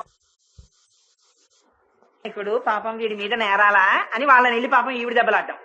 ఇలాంటి అమ్మకి కానీ మనసులో ఎక్కడో అనుమానం ఉండిపోయింది, వీడి ఇంత అల్లరి చేయకపోతే ఇంతమంది వచ్చి చెప్తారా అని. నాడు ఈవిడే చల్ల చేసుకుంటోంది పాపం. చేసుకుంటుంటే ఎక్కడి నుంచో వచ్చాడు. సుడియుతు గిదుకుచు వాలుచు సడికొట్టుచు అమ్మరమ్ము చంగిమ్మనుచున్ వెడవెడ గంతులు వైచుచు కదిచి కడవ బాలకొండు కవ్వము పట్టాను. అమ్మ ఆకలేసేస్తోంది, పాలిస్తావా ఇవా? గబగబా వచ్చేసా దడిమధనం చేస్తోంది ఆవిడ, చల్ల చేస్తోంది. వచ్చి గబాలన కవ్వం పట్టుకున్నాడు. పట్టుకుంటే లేక పుట్టిన పిల్లాడు. అందులో ఆయన్ని చూస్తే చాలు ఆనందం అందరికీ. కృష్ణుడు కదా, నిరతిశయ ఆనంద స్వరూపుడు. అందుకని ఆ తల్లి గబగబా ఒళ్ళో పెట్టుకుని పాలిస్తోంది. అప్పుడే పొయ్యి మీద పెట్టినటువంటి పాలు పొంగిపోయి గబగబా కృష్ణుడిని తీసి కింద పెట్టి పరిగెత్తుకెళ్లి పాపం పాలు దింపబోయింది ఆవిడ. కడుపారంచను బాలు త్రావనిసుతున్ కంజాక్షి పీఠమ్ముపై పిడి పొంగారుడు పాలు దించటకున ఏగంగ తద్బాలుండెక్కుడు కోపంపున వాడరాకి తడిమత్కంభంబు పోగొట్టి తెంపడరన్ కుంభములోని వెన్నతిని మిథ్యాసంకుల దాష్పుడై. నాకు పాలివ్వడం మానేసి పొంగిపోతున్న పాలు దించుకోవడానికి వెళ్ళేవాని కోపం వచ్చి అమ్మ లోపలికి వెళ్ళగానే ఓ రాయో తట్టుకొచ్చి అక్కడ చల్ల చేస్తున్న పెరుగు ముంత మొదలుకొట్టేశాడు. ఇంత వెన్న తీసుకున్నాడు, తను తినేశాడు, మిగిలిన వెన్న అట్టుకుని పక్క వాళ్ళ ఇంట్లోకి వెళ్ళిపోయాడు. పైగా వెళ్ళిపోయి అక్కడ పనికిరాని చక్కెరలోటు ఉంటే దాన్ని తిరగేసి దాని మీద ఎక్కి నిలబడి కోతుల్ని పిలిచి వెన్న పెడుతున్నాడు. ఆవిడ అక్కడ పాలు దింపి ఇక్కడికి వచ్చేటప్పటికి ఇల్లంతా బీభత్సం. ఏమిరా ఈ కృష్ణుడు ఆగడాలు, లాలనముల బహుదోషము లోలిం ప్రాపించు తాడనోపాయములంచాల గుణంబులు కలుగును తాడనంబె బాలురకును పచ్చంబరయన్నది కొట్టేస్తానన్నాడు. వీడు సామాన్యుడు కాడరా, చాలా అల్లరి చేస్తున్నాడు, వీడిని ఇవాళ కొట్టేయాల్సిందే. మహానుభావుడు ఆయన్ని కొట్టేయడమా? ఎంత ప్రతిజ్ఞ చేసిందో మా అమ్మ, నిజంగా యశోద ప్రతిజ్ఞ చేసి వీడిని ఇవాళ కొట్టవలసిందే. తీరా చూసేటప్పటికి ఎక్కడున్నాడు? ఆ పక్క దికచకమలనయన వేరొక ఇంటిలో వెలయరోలు తిరుగ వేసి ఎక్కి ముట్టిలోని కొన్న వెన్న నిలుకుచున్నొక కోతి పాలు చేయుచున్న బాలుకనియే. రోలెక్కి కోతులకి వెన్న పెడుతున్న పిల్లాన్ని చూసింది. చూసి ఒరే నిన్ను ఇవాళ ఎందుకని పట్టుకుంటానడానికి ఏమిటంటే, ఏం మేం చెప్తే నమ్మలేదు కదా, చూడు ఎలా చూస్తున్నాడో మీ పిల్లాడని. ఈ విషయం తెలియగానే గోపకాంతలందరూ వచ్చి వికవికా నవ్వుతున్నారు. ఇప్పుడు మొగుడు కొట్టాడని కాదు, తోటికోడలు తెప్పిందని, ఇవాళ కొడుకు అల్లరి చేశాడని కాదు, పట్టుకోకపోతే గోపకాంతలు తెప్పుతారు, మేము చెప్తే నమ్మలేదు కదా అని. అందుకని పట్టుకోవాలని ఆవిడ ఒరే నిన్ను పట్టుకుంటానని పాపం ఆ పవిట కొంగు తీసి ఇలా దోపుకుంది. అమ్మొచ్చేస్తోందని కనిపెట్టాడు. కనిపెట్టి ఇక ముందు పరుగు మొదలెట్టాడు. ఆ ఇంట్లో స్తంభాలు ఎక్కువ, పరిగెడుతున్నాడు, వెనక ఈవిడ పరిగెడుతోంది. అందుకని దాన్ని దామోదర లీల అన్నారు. అది పరమ పవిత్రమైన లీల. ఆ లీల స్తంభాది కంబులు తనకు జడ్డంబైన అట్టట్టునని పట్టు అనివీని ఈ తప్పు సైరింపు ఇంక దొంగిలబోదు నేనని ముని ముట్ట నేర్చువాని కాటుక నిరయంగ కందులు నులుముచు వెడలు కన్నీటితో వగచువాని ఏ దశ వచ్చునో ఇదియని పలుమార్లు సురుగుచు క్రీగంట చుచువాని గూడబారి పట్టుకుని వెరపుచు చిన్ని వెన్న దొంగ చిక్కెననుచు కొట్ట చేతులాడక పూబోడి కరుణతోడబాలు కట్టదలచి. ఆవిడ వెనక పరిగెడుతోంది, ముందు ఆయన పరిగెడుతున్నాడు. స్తంభాలు కనపడుతున్నాయి, వాటి చాటున దాక్కుంటున్నాడు. కళ్ళ నిండా అమ్మ కాటికెట్టింది, ఆ కాటికంతా ఇలా చేత్తో నులిమేసుకుంటున్నాడు. అమ్మా కొట్టకే, ఇంకెప్పుడు అల్లరి చేయనే, ఎవరింటికి వెనకెళ్ళనే, ఎక్కడా దొంగతనం చేయనే, అమ్మా నన్ను ఒక్క తప్పు క్షమించవే అంటున్నాడు. అమ్మ పరిగెత్తుకొచ్చేస్తున్న చప్పుడు కనపడగానే ఏడు పాపేసి తన ఉనికి తెలియకుండా స్తంభం చాటున దాక్కుంటున్నాడు. పాపం ఆవిడిది నాలా కొంచెం పెద్ద శరీరంలా ఉంది, పైగా దానికి తోడు కొప్పు, దానికి పువ్వులు, పట్టు చీర, వడ్డాణం, సంతోషం. అందులో అప్పటిదాకా చల్ల చేసి అలిసిపోయింది తల్లి. ఆ కుండ బదలు కొట్టేశాడు, ఆ పాలు పొంగిపోయాయి. మళ్ళీ ఇంట్లోకి వెళ్ళి పని చేసుకోవాలి, వీడు చూస్తే దొరకడు, పక్కన చూస్తే నవ్వేవాళ్ళు. ఇంత అల్లర్లో ఆవిడింది. ముందు ఆయన పరుగు, వెనక ఈవిడ పరుగు. పైగా దానికి తోడు విద్యాసంకుల భాష్పుడై దొంగేడు పోటీ మొదలెట్టేట. పిల్లలు ఏడుస్తారే అలాగా ప్రోగ్రెస్ కార్డు పెట్టుకుని ముందేవాడు ఏడుస్తూ వస్తాడు. అలా ఈయన ముందే కళ్ళమ్మటి ఈ అరిచేతులంతా కాటిక, ఈ కళ్ళు ఇక్కడ వరకు కాటుక, ఎర్రటి కళ్ళు అయిపోయి ఓ ఏడుపు. ఇవన్నీ అన్నమాచార్యులు వారు దర్శనం చేశారు. చేసి ఏంటి ఉయ్యాలా సేవ చేస్తూ అన్నారు, అయ్యో స్వామి నీ సంగతి చూసి పైనుంచి నీకు జో అచ్యుతానంద జో జో ముకుంద నేను పాడితే బాగుంటుంది అనుకోండి, రాజలక్ష్మి గారు పాడాలి. అందుకని ఆయన అంటారు, ఆ సతులు నవ్వుతున్నారా. ఆ పైనుంచి శ్రీదేవి భూదేవి చూసి ఈయన సామాన్య కుంతీదేవి భయానికి భయం వేసింది, కృష్ణానికి భయం చూసింది. అందుకని అంత భయం నటించాడు మహానుభావుడు ఆ రోజున. ఇంత భయం నటిస్తే పాపం ఆఖరికి ఆవిడ పరిగెత్తింది, చెమట పట్టించింది, పువ్వులు జారిపోతున్నాయి. ఇంత జరిగిపోతుంటే బొడల చెమటలగయ్య నుత్తరీయము జార తురుముకున్న విరులు జారిరాల పట్టరాని తనను పట్టెదనని చింత కట్టుకున్న తల్లి కరుణ చూచి. ఆ అమ్మ అంత కష్టపడిపోతోందని ఎవ్వరూ పట్టుకోవడానికి దొరకనటువంటి వాడు పట్టుబడిపోయాట. అమ్మకి పట్టుబడిపోతే చెయ్యట్టుకుంది, గూడబారి పట్టుకొని వెరపుచ్చు ఇలా వేలు చూపించింది. ఏరా ఇంతల్లరా అంది. ఏరా ఎవ్వరికి దొరకవుట అని అందరినీ చూపించి పట్టెదనని చలముకొనిన పట్టుట పెట్టే పట్టుబడవండ్రు పట్టి పట్టుకొన నాకు కాక పరులకు తరమే. ఏమిట్రా వీళ్ళెవరికి నువ్వు దొరకవుట, నేను పట్టుకోవాలంటే నాకు కష్టమా, చూడు ఎలా పట్టుకున్నాను, ఇదో గొప్ప ఇవ్వాల. అందుకని నా చేయి పట్టుకుంది. కొట్టజాలక కొట్టబోయిందిట, కానీ ఎందుకు కొట్టబుద్ధి వేయలేదట. మొహం అటువంటి మొహం, రాశీభూతమైన పరబ్రహ్మం అది, కొట్టబుద్ధి వేస్తుందా. కొట్టజాలక కానీ వదిలేస్తే పారిపోతాడు, కట్టేస్తాను నిన్ను ఇవ్వాలని అని ఇలా వదిలి తాడు తెస్తే మళ్ళీ కనపడ్డావు. అందుకని పాపం ఆ గోడ పట్టుకుని వెడుతోంది, ఒక్కొక్క తాడు పట్టుకొస్తోంది. అంతకుముందు చల్ల చేసి వదిలేసిన తాళ్లన్నీ ఒక్కొక్కటి పట్టుకొచ్చింది. పట్టుకొచ్చి సజ్జనని లోగిటంగల రజ్జు పరంపల క్రమరన్ సుతుకట్టన్ బొజ్జ తిరిగి రాదయ్యి జగజ్జాలములన్న బొజ్జ కట్టందరమే. 14 హోనాలు కడుపులో పెట్టుకున్న వాడిని తాళ్లతో కడితే దొరుకుతుంది ఆ కడుపు, 2 అంగుళాలు తక్కువ వస్తోంది. ఆ తల్లికి అయ్యో ఏమిటి ఇన్ని తాళ్లు పెట్టినా 2 అంగుళాలు తక్కువ అవుతోందని ఆవిడికి స్పృహ లేదు. వెడుతోంది, తాళ్లు చేస్తోంది, ముడేస్తోంది, మళ్ళీ కడుపుకి 2 అంగుళాలు తక్కువ వస్తోంది. ఇలా తిరుగుతూనే ఉంది ఆ అమ్మ. చూసేట పాపం, అయ్యో అమ్మా పిచ్చమ్మ నన్ను కట్టాలని ఇంత తిరుగుతోందని ఏమీ తెలియనటువంటి పిల్లవాడిలా కడుపు అక్కలించట. అక్కలించేసరికి ఆ తెచ్చినటువంటి తాడు సరిపోయి ముడేసేసింది. ఆ ముడేసేస్తే ఆనాడు ఇక్కడ మచ్చ పడిపోయింది స్వామివారికి. అందుకని స్వామి మా కోసమని నువ్వు దిగొస్తే నీ కడుపుకి తాడు కట్టి మచ్చ పెట్టిందా అమ్మ? ఎంత సౌలభ్యమయ్యా దామోదరా అని పొంగిపోతారు. అందుకని అటువంటి స్వామి పోతన గారు అంటారు, జ్ఞానులచే మౌనులచే దానులచే యోగ సంవిధానులచే తన్ పూని నిబద్ధుండగునే శ్రీనాథుడు భక్తియుతుల చేతన్ బ్రోలను. జ్ఞానికి మౌనికి దానికి యోగికి దొరకని వాడు భక్తి కలిగిన వాళ్ళకి దొరికిపోయాడు. ఏమీ తెలియని తల్లి ఇవాళ పట్టేసింది. ఎటువంటి పరమాత్మ, సామాన్యమైన వాడాయన. చిక్కడు సిరికౌగిటిలో చిక్కడు సనకాది యోగి చిత్తాబ్జములం చిక్కడు శృతిలతి కావడి చిక్కెనతడు లీల తల్లి చేతన్ రోలం.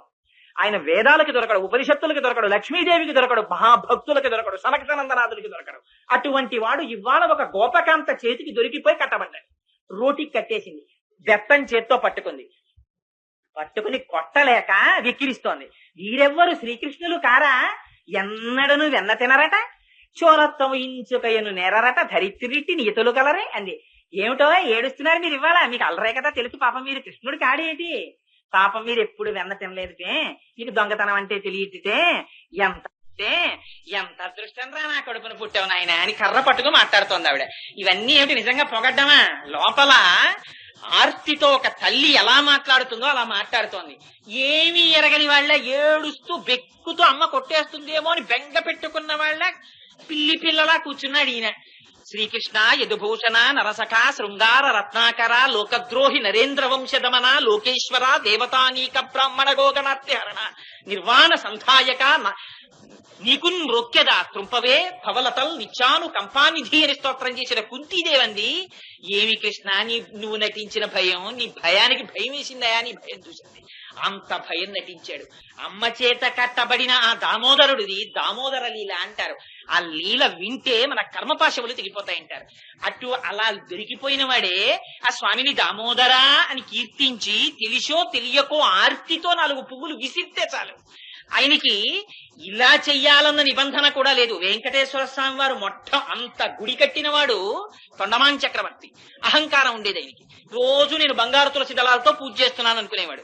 వెంకటేశ్వర స్వామి వారు బుద్ధి చెప్పాలనుకున్నారు. బుద్ధి చెప్పాలనుకుని అందులో మట్టి తులసి దళం కనపడింది. రోజున ఏమిటి మట్టి తులసి దళం వచ్చిందన్నారు.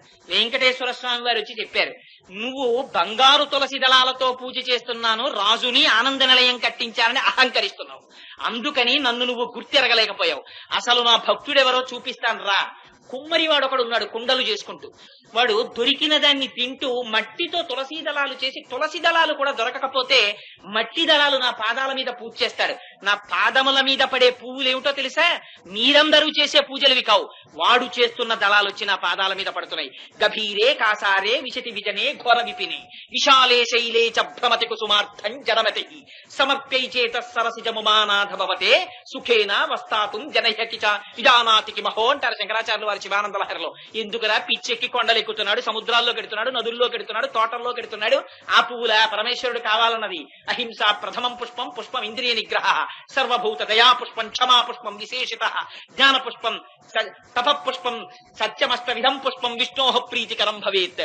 ఆ పువ్వులైన అడిగాడు. అందుకని మనస్సుతో ఆ స్వామికి, అంటే మనస్సుతో చేస్తే చాలా అండి గుడికి రావక్కర్లేదా అనకూడదు. ప్రారంభంలో ఉండేటటువంటి సాధకుడు మనస్సుని అక్కడ పెట్టడానికి ముందు కర్మేంద్రియాలని ఇక్కడికి తీసుకురావాలి. అందుకని శరీరంతో ప్రయత్నపూర్వకంగా ప్రదక్షిణం చేసి స్వామికి నమస్కరించాలి. అందుకని మహాజ్ఞానులే భక్తిని విడిచిపెట్టలేదు.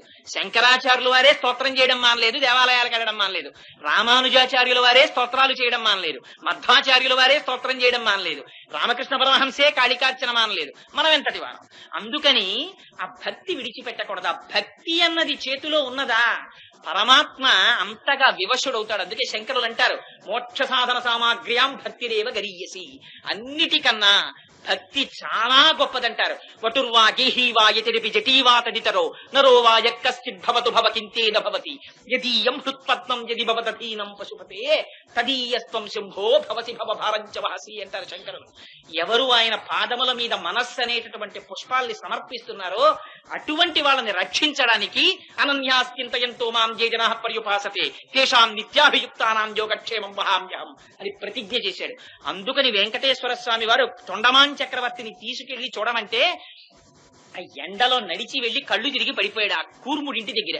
కూర్ముడు వచ్చి ఆ నీళ్లు చల్లి పైకి లేపితే ఎవరిక్కడ కూర్ముడు అని అడిగాడు. నేనే అన్నాడు. కటిక దరిద్రంతో మట్టితో కూడిన పంచెతో ఉన్నాడు. ఏమిటి నువ్వు వేస్తున్న మట్టి తులసి దళాలా వెంకటేశ్వర స్వామి వారి పాదాల మీద పడుతున్నాయన్నాడు. నాకు అంతే వచ్చు స్వామి, ఆ స్వామి నా స్వామిని నమ్మాను వేశానన్నాడు. అప్పుడు కూర్ముడికి వెంకటాచలంలో వెంకటేశ్వర స్వామి వారి ఇచ్చినటువంటి కటాక్షం ఏమిటో తెలుసా అండి? శ్రీదేవి భూదేవులతో అక్కడ ప్రత్యక్షమై తాను కట్టుకున్న బట్టలు విప్పి కూర్ముడికి కట్టారు. ఆయన తాను వేసుకున్న ఆభరణాలు కూర్ముడికి అలంకరించారు. కూర్ముడి భార్యకి లక్ష్మీదేవి తాను అలంకరించుకున్న ఆభరణాలను ఇచ్చింది. మీరు కావాలంటే ఆ బ్రహ్మవైవర్త పురాణంలో వెంకటాచలానికి సంబంధించినటువంటి కథ చదివి చూడండి. నేను అబద్ధం చెప్పాను. ప్రత్యక్ష ప్రమాణం. గుడి కట్టిన తొండమానికి దక్కలేదు ఆ అదృష్టం, ఒక కూర్ముడికి దక్కింది. కావలసింది మనస్సు. అది చెప్తోంది వాళ్ళ గోదాదేవి. నీకు ఆ మనస్సుందా? నువ్వు అటువంటి ఆర్ద్రతతో కూడిన మనస్సుతో ఎలా పూజ చెయ్యాలో తెలియకపోయినా 4 పువ్వులు విసిరావా స్వీకరించడానికి ఆ స్వామి సిద్ధంగా ఉన్నాడు. అటువంటి పరమాత్మ యొక్క నామం ఒక్క నామం ఏకశబ్ద సమ్యజ్ఞాత సృష్ట ప్రయుక్త స్వర్గే లోకే కామదుగ్భవతి అంటుంది శాస్త్రం. ఒక్క నామం చెప్పు చాలు. శ్రీరామ రామ రామేతి రమే రామే మనోరమే సహస్రనామ తత్తుల్యం రామనామ వరానని అంటారు పరమశివుడు. ఒక్క నామం చెప్తే చాలు, ఆయన సిద్ధంగా ఉన్నాడు స్వీకరించడానికి. ద్రౌపదీదేవి ఏకవస్త్రయ్యి రజస్వల దోషంతో స్వామి నామం పలికింది. ఏమడ్డొచ్చింది? ఆవిని రక్షించాలా వస్త్రాలనిచ్చి. గీత వినే ముందు ఆ యుద్ధంలో కురుక్షేత్రంలో భగవద్గీత బోధ చేసే ముందు గంగానది స్నానం చేసి వచ్చాడు అర్జునుడు. ఆయనకి పాత్రత ఏమిటి? ఆర్తి. అన్నింటికన్నా కావలసినది ఆర్తి. ఆ ఆర్తి ఉన్నదా? భగవంతుని యొక్క పాదముల యందు నీకు పూనిక ఉన్నదా? ఆ విశ్వాసం ఉన్నదా? అది నిన్ను ఉద్ధరిస్తుంది అని ఆ పాశురాన్ని బాహ్యమునందు చెప్తూ సమస్త లోకములు కూడా ఆనందములు పొందాలని కోరుకుంటూ నెలకి 3 వానలు పడాలని, వాళ్ళ వ్రతము జరగాలని, వారికి సమస్త కాలముల యందు వాచిక మానసిక కాయిక కైంకర్యములు చేసేటటువంటి అదృష్టములు కలగాలని సమాశ్వాసిస్తూ తల్లి పాశురాన్ని పూర్తి చేసింది.